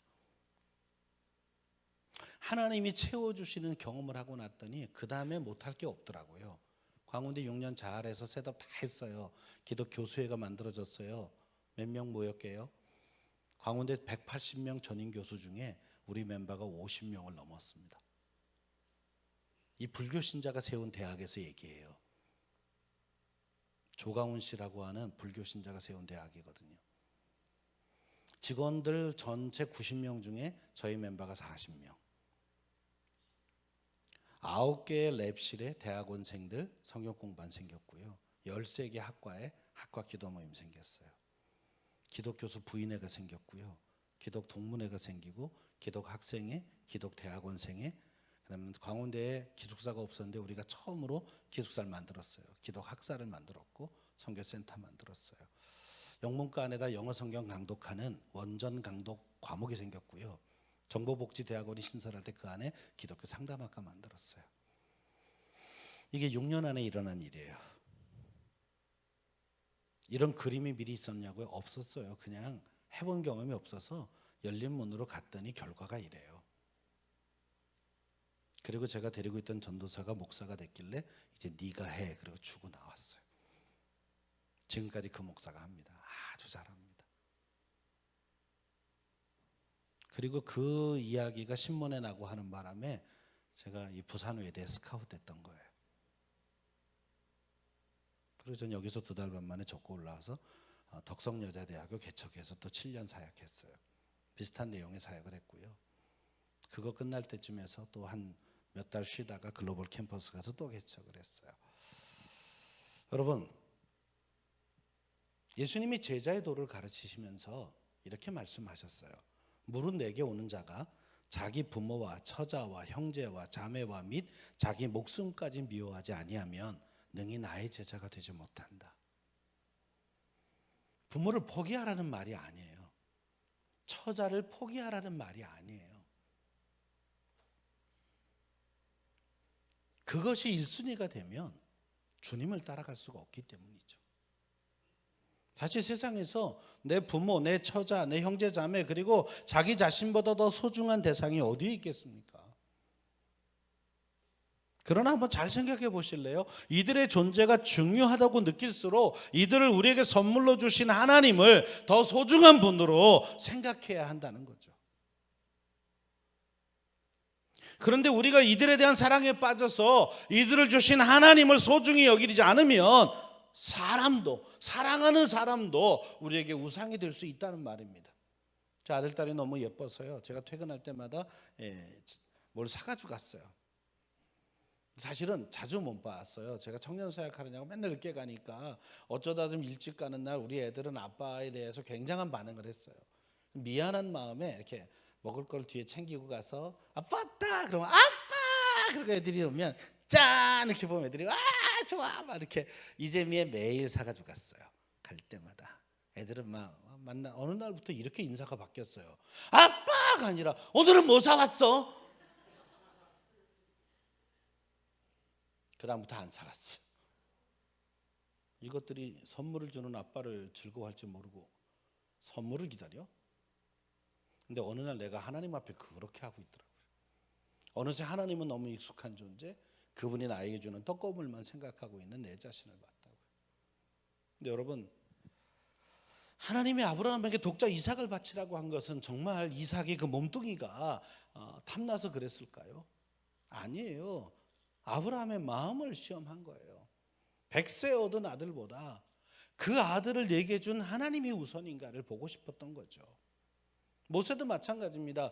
자기를 길러준 애국 공주가 모세에게 얼마나 소중한 존재입니까? 그분이 아니었으면 나는 갈대 상자에서 굶어 죽었거나 바다에 빠져 죽었다고요. 근데 그분이 건져준 거 아닙니까? 그러나 영으로 생각하면, 영적으로 생각해 보면 공주가 소중하다고 느낄수록 공주를 만나게 해주시고 그 아들로 자라가게 하신 섭리의 하나님이 더 소중했던 겁니다. 그리고 그 하나님이 맡기신 사명을 위해 이제 공주의 품을 떠날 때가 된 것을 그는 알았던 거죠. 애국 공주라는 존재가, 혹은 공주의 아들로서 자기에게 돌아올 수 있었던 왕권이 그에게 우상이 되지 않았습니다. 내가 욕심내지 않아도 하나님이 원하시면 나는 그 자리에 올 수 있는 사람이고, 그리고 그 모든 걸 움직이는 하나님이 나의 하나님이라면 나는 다 가진 것과 마찬가지인 이 풍성함을 누리고 있었던 겁니다. 애굽의 공을 떠나기로 결심했습니다. 이처럼 애굽 공주의 아들의 명예를 거절했기 때문에 그는 이스라엘 백성의 출애굽을 위한 하나님의 도구로 쓰임받을 수가 있었습니다. 오늘 우리가 포기하고 버려야 될 우상이 무엇인가를 심각하게 생각해 보십시오. 내가 하나님께로 나아가기에, 하나님께로 헌신하기에 나에게 지금 걸림돌이 되고 있는 게 뭔지를 진지하게 고민해 보세요. 나는 정말 어떤 것보다도 그분이 최우선인가? 연봉, 출세, 편안함, 안정감 다 좋은 겁니다. 근데 그 모든 것의 주인도 하나님이십니다. 이것을 인정하는 게 믿음이고요. 제가 2010년에 한국 코치협회에서 코치 자격증을 땄어요. 얼떨결에 땄어요. 사실 코칭에 대한 이야기를 듣다가 이거 배우면 청년 사역에 도움이 되겠다 싶어서 공부를 좀 하고 하는 김에 자격증 따야지 그러고 땄어요. 청년 사역에 쓰려고요. 근데 따고 보니까 이게 교회에 꼭 필요한데 이 일반 코칭이 굉장히 인본주의적인 그 철학 위에 있어서 이걸 크리스찬 코칭으로 바꿔야 되겠다는 생각에 크리스찬 코칭 사역 센터를 만들었어요. 그리고 코칭 사역을 배워가기 시작하는데 이게 기업을 상대로 하면 돈이 무지하게 돼요. 이 강사비가 돈 단위가 달라요. 가끔 제가 기업 강의를 가는데 갈 때마다 시험 당해와요. 전 사실 기업을 하겠다고 뭐 목표를 세운 적도 없는데 이렇게 교회에서 강의를 하고 나면 교인 중에 기업을 하는 분이 계세요.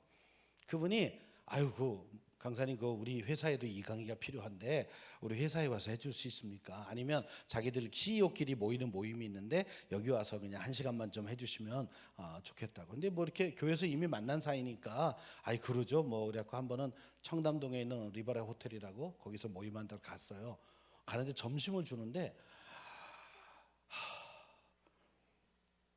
그 회 정식이 나왔는데 회가 그렇게 길 수가 있습니까? 이렇게 두껍고. 그래서 가격표를 보니까 그 당시에 7만 원짜리. 제가 밥을 먹으면서 하나님 오늘 강사빈 이걸로 됐습니다.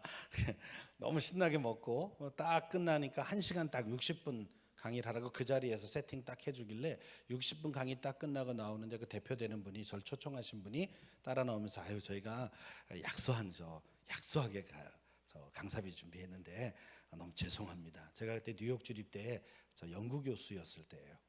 아마 대학 교수라는 타이틀 때문에 그랬던 것 같아요.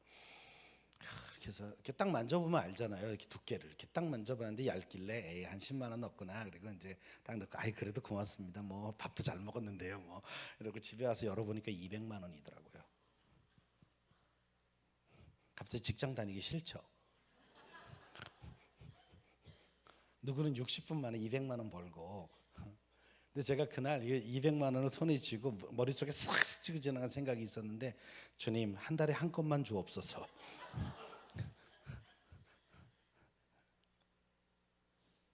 사람의 마음에 왜 이 욕심이 없어요? 제가 아까 당첨될까 봐 그런 거 안 한다는 것처럼 전 이 재미를 들리면 교회 강의 못 할 것 같아요. 안 갑니다. 철저하게 크리스찬 코칭으로 교회 사역만 해요. 가끔 공무원 연수도 가고요. 가긴 가요. 그렇게 연관돼서 불러주시면 가긴 가지만 저희 홈페이지 안에 어디에도 그런 강의 한다고 써 있지 않습니다. 왜? 코칭을 배운 것도 하나님을 위해서 배운 거고요. 코칭 센터를 만든 것도 교회를 돕기 위해서 세운 거예요. 더 편한 길이 있는 줄 알아요. 더 수입이 좋은 길이 뭔지도 알아요. 어떻게 하면 내가 더 많이 풍요롭게 살 수 있는가 다 알아요. 전 하나님이 센스를 주셔서 뭐 하면 돈이 벌리겠다가 눈에 정말 잘 보여요. 근데 전 안 합니다. 청년들에게 아이디어를 줘요. 근데 청년들은 용기가 없어 시작을 못해요. 얼마 전에 저희 교회, 제가 섬기는 교회 리모델링 하면서 1층에 카페를 차리기로 제가 다 준비해서 우리 청년 2명을 꼬셨어요. 얘가 창업 사장을 하자. 교회가 기계까지 다 들여주고 니네가 바리스타만 하면 돼. 그리고 한 달 월급 200 보장할 테니까 하자. 결국 포기했어요. 청년 둘이. 자신이 없대. 그래서 아줌마 둘이 해요 지금. 아줌마 여집사님들이 정말 잘해요. 제가 카페 차리는 게 제 꿈 중에 하나였기 때문에 모든 루트, 교육부터 시작해서 원두 공급하는 거 뭐 다 싹 해서 줬는데 지금 장사 무지하게 잘 됩니다. 제가 차려서 했으면 돈 벌었을 거예요. 우리 임 목사님도 아마 바리스타 하셨으면 잘하셨을 거예요. 임 목사님 커피 마시는 걸로 늘 페북에서 절 약 올리세요. 어느 신선한 원두로 한 잔 먹는다 사진 올려놓으면 이게 가까워야 뛰어오죠. 그 왔다 갔다 비용 합치면 이거는 완전히 뭐 파나마 게이샤를 먹어야 되는. 근데 여러분, 내가 왜 그 자리에 있는지를 알아야 되는 거예요. 성경에 써 있잖아요. 모든 것이 가나 모든 것이 다 할 수 있는 게 아니라고. 여러분의 우상은 뭐예요? 지금도 여러분을 자꾸 발목 잡고 있는 건 뭐냐고요. 어떤 꼬마가요, 사탕을 너무 먹어서 이가 다 썩었어요. 엄마가 사탕 금지령을 내렸어요. 그랬더니 더 먹고 싶잖아요. 그래서 사탕을 한동안 안 먹었더니 막 먹고 싶은데 어느 날 이렇게 물 마시려고 거실에 나갔는데 보니까 식탁 위에 이 병에 들은 사탕이 하나가 이렇게 멀쩡히 있는 거예요. 엄마가 실수하신 거죠. 빨리 치웠어야 하는데. 근데 얘가 딱 보니까 엄마가 안 보이니까 야 찬스다 그래가지고 얼른 뚜껑을 열고 손을 딱 집어넣어서 욕심껏 확 잡았어요. 문제는 손이 안 빠지는 거예요. 안 되니까 막 짜증이 나가지고 하다가 막 울어버렸어. 아이씨! 엄마가 막 큰일 난 줄 알고 뛰어나서 보니까 이게 되게 우픈 장면이에요. 그래서 엄마가 좀 회개하는 마음으로 내가 너무 심했나 보다 얘한테. 그래갖고 아들 그거 말이야, 이게 손에 잡은 걸 놔. 그럼 손이 빠질 거야. 그럼 네가 잡은 만큼은 너한테 줄 테니까 그거 놓고 빨리 손 빼. 그랬더니 세상에 못 믿을 게 엄마잖아요. 그래갖고 애가 안 돼. 어떻게 잡은 건데 막 안 돼. 엄마가 한 번 더 인내력을 발휘했어요. 그래 미안해. 그냥 손만 빼면 그 통을 다 줄게. 그 빼라. 그랬더니 안 돼. 어떻게 해서 뺄게요? 얻어맞고.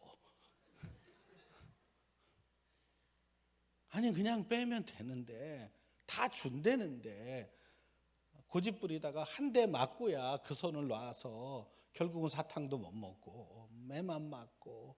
혹시 이게 오늘 우리의 모습은 아닙니까?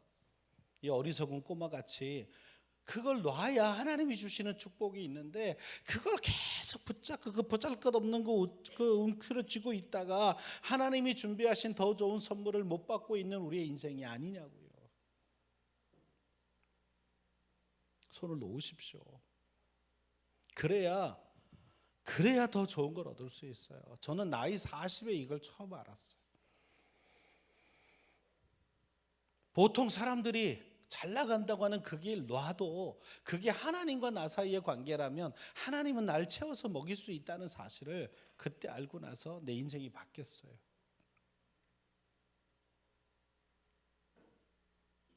잘 기억하십시오. 믿음이란 거절할 것을 거절하는 겁니다. 내려놓을 걸 내려놓는 거예요. 포기할 것을 포기하는 거예요. 기준은 하나님이에요. 그래서 두 번째 원리도 비슷한 건데, 두 번째 믿음이란 선택할 것을 선택하는 겁니다. 거절이 소극적 차원이라면 선택은 적극적 차원입니다. 우리의 거절이 올바른 선택을 위한 거절이어야 하거든요. 그런데 거절 그 자체가 의미 있는 게 아니에요. 하나님 보시기에 더 나은 선택으로 가기 위한 거절이어야 한다는 겁니다. 모세는 뭘 선택했냐면 25절에 보면 하나님의 백성과 함께 고난받기를 선택했다 그랬어요. 이것도 또라이예요.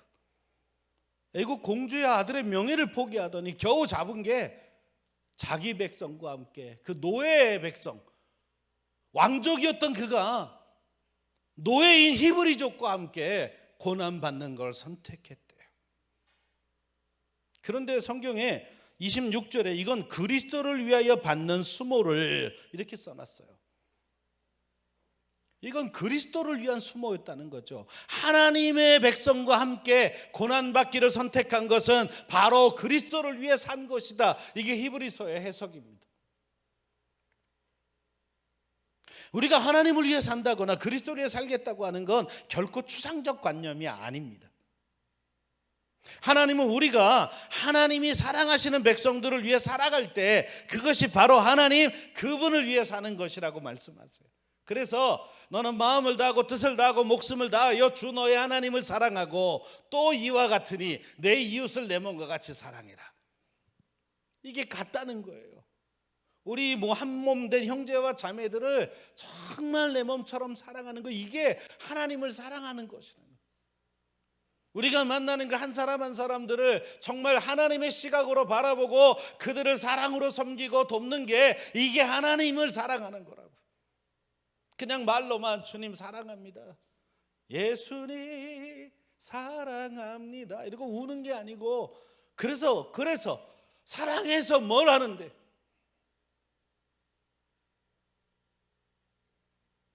제가 캠퍼스에서 20년 사역했다니까 많은 분들이 이렇게 물으세요. 아유, 그 전도를 어떻게 이렇게 잘하셔가지고 이렇게 공동체를 부흥시켰냐고. 죄송한데 저 전도 안 했습니다. CC 출신이라 아주 골수분자 CC라 저 사형리의 달인이에요. 지금도 사형리 다 외워요. 하도 그냥 주입식 교육을 받아서. 하나님은 당신을 사랑하시면 당신은 놀라운 계획을 가지고 계십니다. 요한복음 3장 16절에 주님이 이렇게 말씀하셨습니다. 형제님이 읽어주실래요? 이거 제가 정말 하루에 10번 안 하면 이거 밥을 안 먹을 정도로 열심히 해서, 제가 처음에 광운대 선교 들어가가지고 사형리 가지고 일주일 전도했더니 모든 아이가 나를 기피했어요. 그 조그마한 학교 그 15,000평밖에 안 되는 학교에서 한 30분 돌면 한 바퀴 돌거든요. 근데 애들이 나만 가면 슬슬 피해. 스낵바 그 사장님이 나보고 오지 말래요. 당신만 오면 애들이 나간다고. 제가 그때 일주일 만에 사형리를 포기하고 전도법을 바꿨어요. 애들이 그 학교 정문 앞에 가면 광원문식이라고 정말 그 백반 잘하는, 찌개 잘하는 집이 있는데 거기 가서 10권 2,500원짜리 그 100장 내놓으라고. 그 결혼도 안 한 그 노처녀 사장님이 이걸 왜 100장씩이나 사냐 그래서, 캠퍼스에 그 밥 먹는 애들이 많아서 밥 좀 먹이려 그럽니다. 그랬더니 이분이 이러더라고요. 아니 그렇게 좋은 일을 하면 나도 협조 좀 해야지. 그래갖고 2,000원에 샀어요. 100장 20만 원치 사가지고 공부했는데 묶어가지고 주머니에 넣고 다니면서, 사형리에 대해 들어보셨나? 이걸 안 하고 뭐라고 얘기하냐면, 밥 먹었냐? 밥 먹었니? 애들이 경계하죠. 저거 분명히 전도하던 사람인데. 아니 나도 밥 먹어야 되는데 혼자 먹기 싫어서 그런데 같이 먹을래? 그리고 이거 10권 100장을 이렇게 꺼내서 내가 살 거야. 그랬더니 애들이 무장해제. 옆에 있는 친구들 같이 가도 돼. 같이 가서 밥 먹자. 밥 먹는 동안에 절대로 전도 안 합니다. 그냥 대화했어요. 졸업하고 뭐 할 거냐? 멋진 길을 준비하고 있구나. 혹시 그 길에 대해서 이런 책은 읽어봤니? 막 이렇게 책도 소개해주고, 우리 학교 교수 중에 그 분야의 첨단으로 가는 분이 이 교수님인데 내가 좀 친해, 한번 만나게 해줄까? 그분하고 얘기하다 보면 길이 열릴 거야. 막 애들 끝까지 경계합니다. 저러다가 전도하겠지. 끝까지 전도 안 했어요. 쿨하게 헤어져요. 다음에 또 만나서 밥 먹자. 약간 3번만 먹으면 애들이 물어봐요. 근데 목사님 아니세요? 나 목사야. 성경 공부 같은 건 안 하세요? 왜 관심 있냐?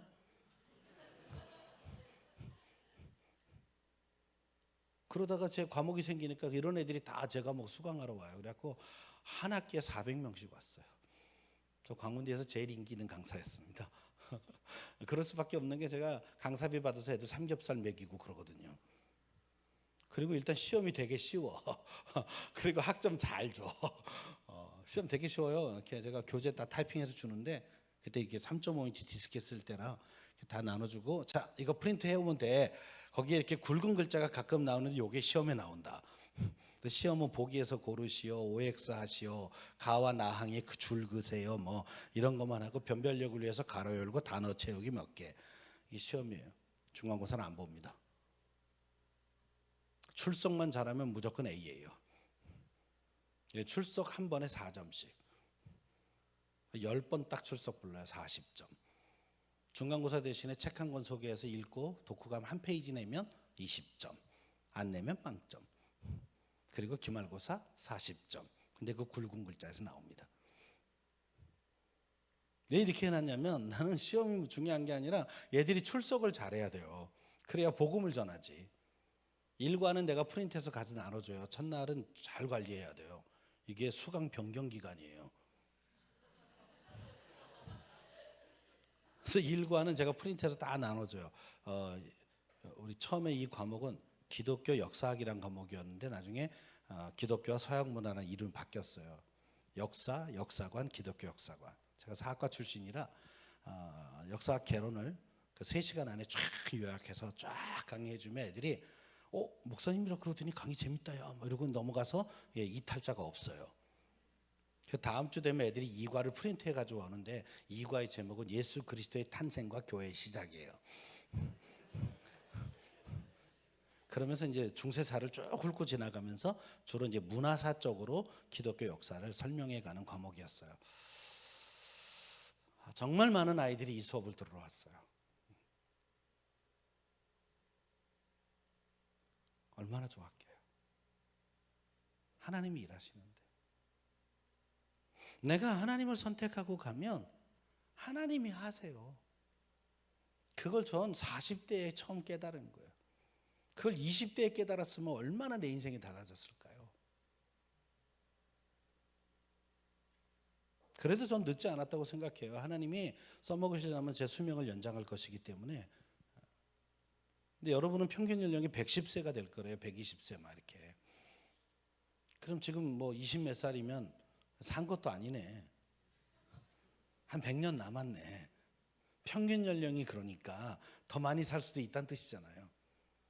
하긴 요즘에 70대가 굉장히 젊어 보이세요. 그렇죠? 요새는 뭐 70은 노인이 아니잖아요. 한 80은 돼야 그래도 이렇게 경로당도 가고. 그러면 주전자 들고 다녀야 된대. 이렇게 경로당에서. 요새 뭐 90세에 막 이렇게 전국 노래자랑 뭐 이런 분들 계시고 경제 활동을 하시잖아요.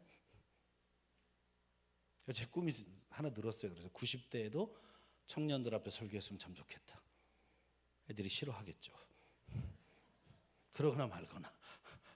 나서 고개 흔들면서 하나님이 말이야, 겉다우로 살면 안 된대. 내가 이제 그분하고 자주 만나는데 니들 겉다우로 살면 망한대. 그래서 전부 애들이 흔들고 있겠지. 이러고. 사랑하는 여러분, 거절할 것을 거절하는 게 믿음이라면 선택할 것을 선택하는 것도 믿음입니다. 왜? 그리스도를 위해서 하는 선택이에요. 그 캠퍼스에 있는 아이들을 사랑하면 하나님이 그 사랑을 받으세요. 제가 했던 전도는 사랑 전도법이었어요. 밥 못 먹는 애들 밥 먹이고요. 잠자리 없는 애들을 위해서 학사 만들고요. 시험 기간 되면 도서관 앞에서 먹을 거 나눠주고. 처음에 캔커피 나눠줬어요. 그것도 청량리에 가면 거기 이렇게 덤핑 골목이 있어요. 음료수 덤핑으로 파는데 가면 이렇게 레시피 같은 거 한 110원이면 사요. 그걸 돈이 되는 대로 한 1000개 사왔어요. 그래갖고 도서관 앞에서 시험 잘 보라고 뭐 거기다 뭐 기독 학생이 뭐 이런 거 안 썼어요. 그냥 시험 잘 보는 응원 문구 하나 붙여가지고 그냥 공부 잘하세요, 멋지게 하세요 이렇게 가놓으니까 사람들이 저 아저씨 누구야 뭐 이렇게 하다가 이제 기독교인이 그 중에 하나 껴있으면 우리 학교 목사님이야. 애들이 되게 자랑했어요. 막. 근데 어떤 애가 지나가면서 그러더라고. 자기는 커피를 싫어한대. 얻어먹는 애들도 입이 까다로워.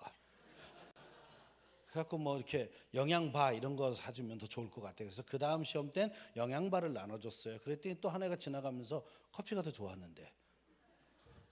그래갖고 세 번째 학기에는 이렇게 게시판을 만들어서 자, 이번에도 저 시험 기간에 도서관 앞에서 이거 나눠줄 건데 자, 1번 캔커피, 2번 영양바, 자 3번 기타. 그래갖고 자 스티커 붙이고 가라. 그래갖고 제일 많이 붙인 거에다가 이렇게 하기로 했어요. 그러다가 어느 날 우리 기독교서 부인 중에 하나가 제빵을 배우기 시작해서 이분이 자기 제빵기를 샀다고 빵 나눠주자고 했고 500개 빵을 만들어서 애들 빵도 나눠주고 막 컵라면 나눠줬다가 도서관장한테 뒤지게 혼나고 그 화장실 다 베려 먹었다고 막 되게 혼나고. 네. 그러다 나중엔 안 되겠다 그래갖고 기독교수 부인에 만들어가지고 그냥 떡볶이 파티를 그 도서관 앞에서 막 500인분 만들어다가 그냥 쫙 그냥 프리라고 써놓고 다 먹으라고 막 요구르트 하나 하고 이렇게. 그랬더니 또 지나가던 애가 자기는 매운 거 싫대. 그래서 다음에 할 때는 400인분 빨간 거, 100인분 저 짜장 떡볶이 이렇게 했더니 또 외국인이 지나가다 그러더라고. 자기는 찐덕찐덕한 떡을 싫어한대. 그래갖고 또 이렇게 저 모닝 롤을 사가지고 거기다 이렇게 미니 햄버거를 만들어서 이거 100개, 짜장 떡볶이 100개, 그리고 빨간 거 300개 이렇게 500인분을 만들었는데 오 마이 갓, 어떤 애는 3개 다 먹어. 어쨌거나 전 뭐 이렇게 밥 나눠주고 한밤중에 11시쯤에 학생들 전체에 있는 단톡방에다 글 올려요. 지금부터 내 사무실에 오면 아이스 아메리카노 한 잔을 공짜로 준다. 선착순 100명. 그리고 이렇게 막 캡슐 커피 쫙 놓고 막 이렇게 내려가지고 하루 종일 얼린 얼음에 막 집어넣어서 왕만두 하나 하고 이렇게 줬어요. 애들이 막 뛰어와가지고 그걸 받아가면서 목사님 공부 열심히 할게 막 다 뻥이에요. 이렇게 어쨌든 뭐 그래갖고 막 가고 막 예. 근데 얘네들이 결국 교회로 와요. 왜? 저희 그 주일날 학교 식당에 문을 안 열었어요. 근데 교회 오면 점심을 줘요. 잘 줘요. 그리고 많이 줘요. 항상 남아요. 그걸 일회용 도시락에다가 다시 싸줘요. 가서 저녁도 먹어라. 니네 룸메이트도 좀 줘라. 예배 끝난 뒤에 야 룸메이트들 지금 방에 있는 애들 다 전화해서 와서 밥 먹으라고 그래. 예배 안 드려도 밥 먹어도 된다고 말해라. 왜? 주님이 우리에게 말씀하셨잖아요. 새 계명을 너희에게 주노니 서로 사랑하라. 내가 너희를 사랑한 것 같이 너희도 서로 사랑하라. 너희가 서로 사랑하면 이로써 모든 사람이 너희가 내 제자인 것을 알 것이다. 그 사랑 들고 가서 뭐 하라고요? 땅 끝까지 가서 복음의 증인 되라. 그러니까 기독교 솔루션은 사랑이거든요. 이걸 캠퍼스에서 나누다 보니까 애들은 그 사랑에 겨워서 결국 돌아와요. 오직 주의 사랑에 매여 내 영 기뻐 노래합니다. 사랑 때문에 돌아오더라고요. 군대 가는 애들 다 소고기 사 먹였어요. 인사하러 오면 기도해주고 소고기 사 먹였어요. 소문 나가지고 애들이 다 왔어요. 마음껏 먹으라 그랬더니 진짜 마음껏 먹었어요. 소고기 값이 무지하게 나옵니다. 근데 나는 계속 굽기만 합니다. 왜? 내 머릿속에선 카드 빚이 자꾸 떠올랐어. 기도 등록금이 없다고 와서 울며불며 기도 부탁하는 애들, 기도만 해줄 수 없어서 마이너스 통장을 긁기 시작했어요. 애들은 졸업하고 갓깁대요. 졸업하고는 연락 없어요. 괜찮아요. 줄 때부터 그냥 줬어요. 성경에 꿔주라는 말이 없거든요. 그래도 몇 년 지나면 또 그 빚을 다 갚게 돼요. 글로벌 캠퍼스에서는 1년 등록금이 3천만 원이에요. 한 놈만 긁으면 저는 한 2년은 갚아야 돼요. 그래도 괜찮아요. 걔가 졸업하는 날 마음의 기쁨이 있어요. 여러분, 이런 선택을 안 해야 살기가 편하잖아요. 때로는 이런 선택을 하는 거예요. 모세가 그런 선택을 욱하는 마음에 즉흥적으로 했을까요? 아니요. 오랫동안의 신앙적인 훈련이 때가 됐을 때 그 선택을 할 수 있는 겁니다. 청년의 때부터 신앙적 훈련을 잘 해놓으면 하나님이 내 인생 가운데서 이렇게 우리들에게 뭔가를 부탁하실 일이 있을 때 우리가 그걸 볼 줄 알게 돼요. 그리고 그 길을 가는 게 내게 가장 최선의 길임을 알게 돼요. 그 선택을 하는 겁니다. 한탕 잡는 게 아니라 하나님이 나에게 원하시는 그 길이 나에게 최선의 길이라는 사실을 알기에 하나님의 사인을 따라가는 거예요. 사람들이 저에게 가끔 묻습니다. 앞으로의 계획은 뭡니까? 전 그때 이렇게 대답합니다. 저에겐 계획이 없습니다. 그분이 떠나라고 사인하면 떠날 준비를 하는 게 제 계획입니다. 어디로 갈 것인가 몰라도 상관없습니다. 지금까지 내가 만난 하나님은 떠나라고 할 때에는 갈 곳도 예비하셨기 때문입니다. 왜 그걸 내가 걱정해요? 그건 주님이 하실 일이에요. 나는 주님의 인도하심을 따라가는 거죠. 그런데 오해하지 마세요. 제가 이런 설교를 하면 많은 애들이 착각을 하는 게 그런 교회에서 예배 잘 드리고 그냥 교회에서 봉사만 잘하면 된지 천만에요. 저는 제가 대학생 아이들을 가르치기 위해서 교수들과 만나기 위해서 참 많은 공부를 했어요. 2000년부터 제 나이 40대던 2000년부터 경영학책, 자기개발책, 미래학책 무지하게 많이 봤습니다. 우리 애들에게 기도만 해줄 수가 없어서 애들의 앞길을 인도해 줘야 되겠더라고요. 요즘도 4차 산업혁명과 AI, 슈퍼데이터 이런 책들 교수들의 강의 열심히 듣습니다. 왜? 내가 잘못 얘기해 준 게 애들의 길을 막을까 봐요. 내가 청년들을 상대하기에 전문성이 떨어질까 봐 아이들이 보는 영화 열심히 쫓아서 봅니다. 애들이 보는 드라마 안 되면 그냥 다시 보기라도 해서 봐요. 왜? 애들하고 대화해야 되니까요. 애들이 쓰는 신조어 참 못 알아듣는 많지만 애들한테 물어봐요. 이게 무슨 말이니? 열심히 외워요. 왜? 애들하고 대화하려고요. 그래서 나이가 들어도 그냥 청년들이 그냥 용서해 줄 만큼은 따라가요. 그래서 어른 설교하러 가면 좀 어른들이 좀 불편해하세요. 저도 모르게 막 애들이 쓰는 말을 막 써서요. 막 쌩깐다 막 이런 말을 막 써. 근데 상관없어요. 왜? 하나님 나를 그 길로 부르셨기 때문에.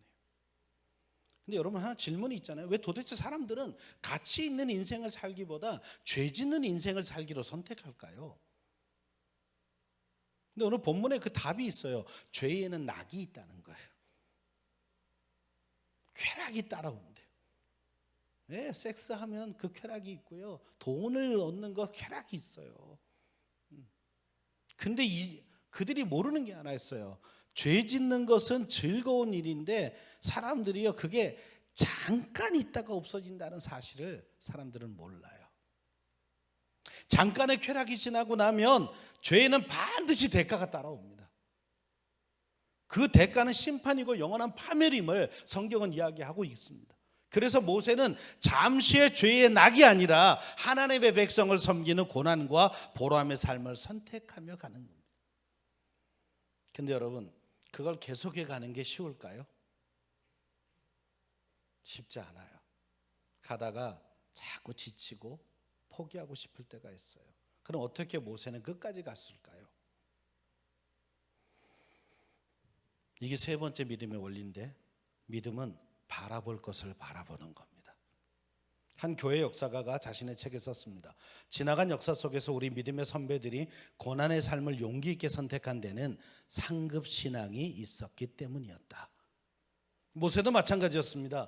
그리스도를 위해 받는 수모를 애굽의 모든 보화보다 더 큰 재물로 여겼으니 이는 상 주심을 바라봅니다. 주님은 본문 26절에 그렇게 말씀하고 있죠.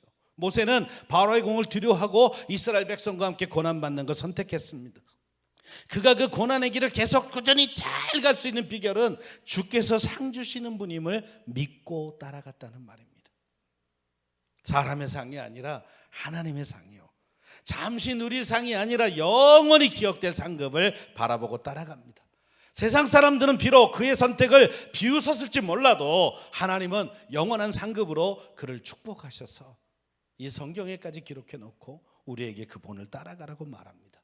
한 가지 이야기하고 마무리하겠습니다. 2015년이었어요. 1월 달에 우연히 유튜브를 뒤지다가 한 소녀, 한 그 청년의 영상을 보고 제 인생에 아주 충격을 받았어요. 미국 아이였어요. 테네시주에 살던 아주 부잣집 딸. 네, 여러분 그 왜 미국 상류사의 영화를 보면 큰 리무진이 숲속을 이렇게 스무스하게 음악과 함께 이렇게 쫙 가다가 이렇게 분수대가 나오고 뒤에 이렇게 성 같은 집이 나오잖아요. 그럼 그 사이에 이렇게 차를 쫙 대면 이렇게 하인이 와서 문 딱 열어주고 쫙 걔네 집이 그렇게 생겼어요. 근데 그 집이 외동딸이에요. 저희 고등학교 때 빨간색 스포츠카를 몰고 다니면서 전교 회장도 했고 그리고 정말 멋지게 생긴 남자친구도 있었어요. 걔는 대학에 가서 간호학과를 전공하기를 원했습니다. 고3이 되던 여름방학 교회에서 광고가 났는데 자원봉사자를 찾는다는 광고였어요. 우간다에 전쟁도 많이 나고 에이즈가 창궐해서 수많은 고아가 만들어졌는데 그 고아원에 가서 한 달 동안만 자원봉사할 사람을 찾습니다. 이 케이티 데이비스라고 하는 이 여자아이가 거기에 마음이 감동이 돼서 교회에다 신청을 했어요. 그랬더니 너는 미성년자라 혼자 못 간다고. 그래서 얘는 엄마를 설득해요. 엄마 같이 가자. 그래갖고 엄마가 좋은 크리스찬이었기 때문에 여기에 동참해서 엄마랑 같이 가서 한 달 동안 자원봉사를 하고 왔습니다. 고3 생활을 시작합니다. 계속 아이들 생각이 나요. 그 아이 지금 배탈 다 나았을까? 그 발 다친 아이가 다 나았을까? 계속. 근데 고3 내내 공부 잘해서 자기가 원하는 대학에 간호학과에 합격을 했어요. 그리고 아버지한테 이렇게 말했습니다. 아버지 나 이제 합격도 했으니까 나 1년만 우간다에 가서 단기 선교하고 오면 안 돼? 아빠들은 이럴 때 딸이 간다는 걸 무조건 반대하십니다. 평소엔 사랑을 잘 안 하시다가 이럴 때 많이 사랑하세요. 갑자기 걱정을 막 하시면서 그렇게까지 할 거 뭐 있냐고, 그냥 우리가 가끔 가서 도와주고 후원을 해주고 하면 되는 거지, 네가 가서 1년 동안이나 하면 어떡하냐, 그 위험한 나라고 막 이런 얘기 하는데, 아빠 나 딱 1년만, 이렇게 딸이 막 애교를 부리니까 넘어갔어요. 딱 1년만이다. 그래갖고 얘는 우간다로 갑니다. 가서 많이 울었어요. 한 달 있는 것과 1년을 있는 건 많이 달랐어요. 엄마 아빠도 되게 보고 싶고 애인도 보고 싶고, 우간다의 그 어려운 환경이 견디기가 참 어려웠어요. 어느 날은 아침에 소변이 마려 새벽에 화장실 가려고 일어나 보니까 침대 밑에 그 바닥에 쥐가 막 돌아다니고 있는 거예요. 얘는 끝끝내 화장실을 못 갑니다. 한 아이가 다리가 아프다 그래서 바지를 이렇게 벗겨보니까 벌레가 그 살을 파고 들어가서 거기다 알집을 까놨어요. 그걸 칼로 째서 긁어내야 했고요. 기저귀를 갈아주려고 하나의 기저귀를 열었는데 거기에 그냥 기생충이 이렇게 다발로 있었어요. 이런 수많은 어려움도 있었고, 도와줘야 될 아이들이 너무나 많아서 자기가 최선을 다해 돕지만 늘 모자랐어요.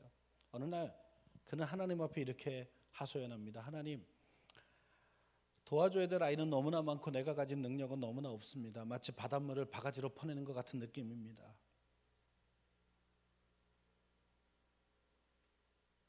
근데 이 아이 인생은 그 1년 안에 바뀌었어요. 스코비아라고 하는 5살짜리 여자아이 때문입니다. 스코비아가 와서 이 케이티한테 뭘 얘기하려다가 가고 그래 수줍어서 불렀어요. 스코비아, 할 얘기 있으면 해봐. 그랬더니 얘가 아주 수줍게 한마디 하고 도망갔어요. 엄마라고 불러도 돼요?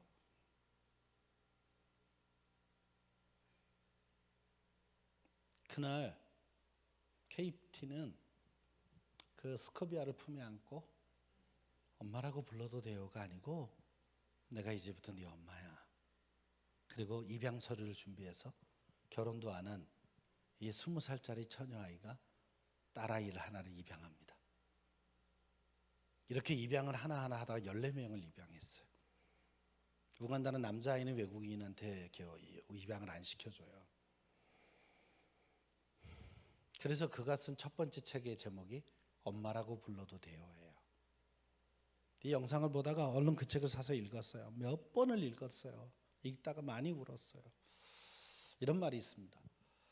나는 선교사가 아니다. 나는 교사도 아니다. 나는 아이들의 엄마다. 그래서 나는 아이들을 깨우기 전에 2시간 전에 일어나 아이들의 밥을 짓는다. 밥을 다 지어놓고 아이들 한 명 한 명 깨워서 14명의 아이를 다 깨워 밥을 먹이고 학교 갈 준비를 하고 씻기고 다 하고 나면 집안은 아주 아수라장이 된다. 애들이 학교를 간 뒤에 이 집안 정리가 다 끝나 내가 지칠 때쯤 되면 저학년 아이들이 돌아온다. 그 아이들은 오면서 막 내 품에 달려와서 엄마 놀아달라고 막 그런다. 나는 많이 지쳤지만 그래도 놀아준다. 왜? 나는 엄마이기 때문이다. 이 아이들이 놀이에 지쳐서 떨어질 때쯤 되면 고학년 아이들이 돌아온다. 그들도 나보고 놀아달란다. 나는 정말 지치고 쉼이 필요하지만 또 놀아준다. 왜? 나는 엄마이기 때문이다. 아이들은 아침에 일어나면 서로 내 품에 먼저 안긴다고 14명이 다 엄마 엄마 엄마 엄마 부르면 나한테 뛰어온다. 학교 갔다 와서도 서로 내 품에 먼저 온다고 엄마 엄마 엄마 엄마 부르면서 그렇게 나한테 달려든다. 14명의 아이가 나만 따라다니며 계속 엄마 엄마 엄마 하는 바람에 동네에 있는 모든 사람이, 특히 할머니 할아버지도 나보고 엄마라고 부른다. 그런데 나는 그 아이들이 나를 엄마라고 부를 때 심장이 터질 것만 같다. 내가 하나님 아버지를 아빠라고 부를 때 우리 하나님의 마음도 그러하시리라. 도와주다 지쳐서 바닷물을 퍼내는 것 같을 때가 있다. 그때 하나님은 말씀하신다. 내가 언제 너보고 그 바닷물을 다 풀라고 그랬니? 네 바가지로 풀면 됐지. KT는 1년 만에 미국으로 돌아옵니다. 아빠와의 약속을 지키기 위해서. 그리고 한 학기를 학교를 다녀요. 그리고 학교한테 허락을 받고 나머지 모든 과정은 사이버로 하기로 결정을 하고 우간다로 돌아갑니다. 그리고 현재까지 돌아오지 않았습니다. 지금은 우간다에 가 있는 선교사님과 결혼해서 아이를 낳은 엄마가 됐습니다. 그래서 두 번째 책이 나왔어요. 그래도 소망이라는 책이 나왔습니다. 사랑하는 여러분, 이런 선택을 꼭 안 해도 되잖아요. 그의 아버지의 말처럼 그냥 가끔 가서 단기 선교하고 후원해주고 그런 선택도 할 수 있죠. 근데 때로는 아버지가 내 마음속에 거기를 가야 된다고 그렇게 말씀하실 때도 있잖아요. 그럴 때 그걸 선택하는 게 믿음이에요. 그리고 그렇게 선택했을지라도 그 길을 가는 게 결코 쉽지는 않습니다. 그래서 늘 상 주시는 분인 하나님을 바라볼 수 있어야 돼요. 우리 인생이 끝나고 마지막 날, 우리의 소풍이 끝나고 돌아가는 그날 우리 주님 그 나라 그 성문 앞에서 나를 기다리고 계실 그날, 나를 품에 안으시고 잘했다고 칭찬하시며 이제 나와 함께 왕노릇하자고 얘기하실 그날을 볼 줄 모른다면 우리는 이 선한 싸움을 끝까지 하기가 어렵습니다. 사랑하는 형제자매 여러분, 오늘 우리는 무엇을 바라보고 살아가고 있습니까? 마땅히 거절할 것을 거절하며 살고 있습니까?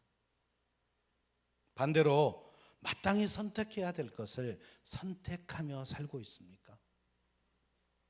믿음은 거절과 선택의 결단입니다.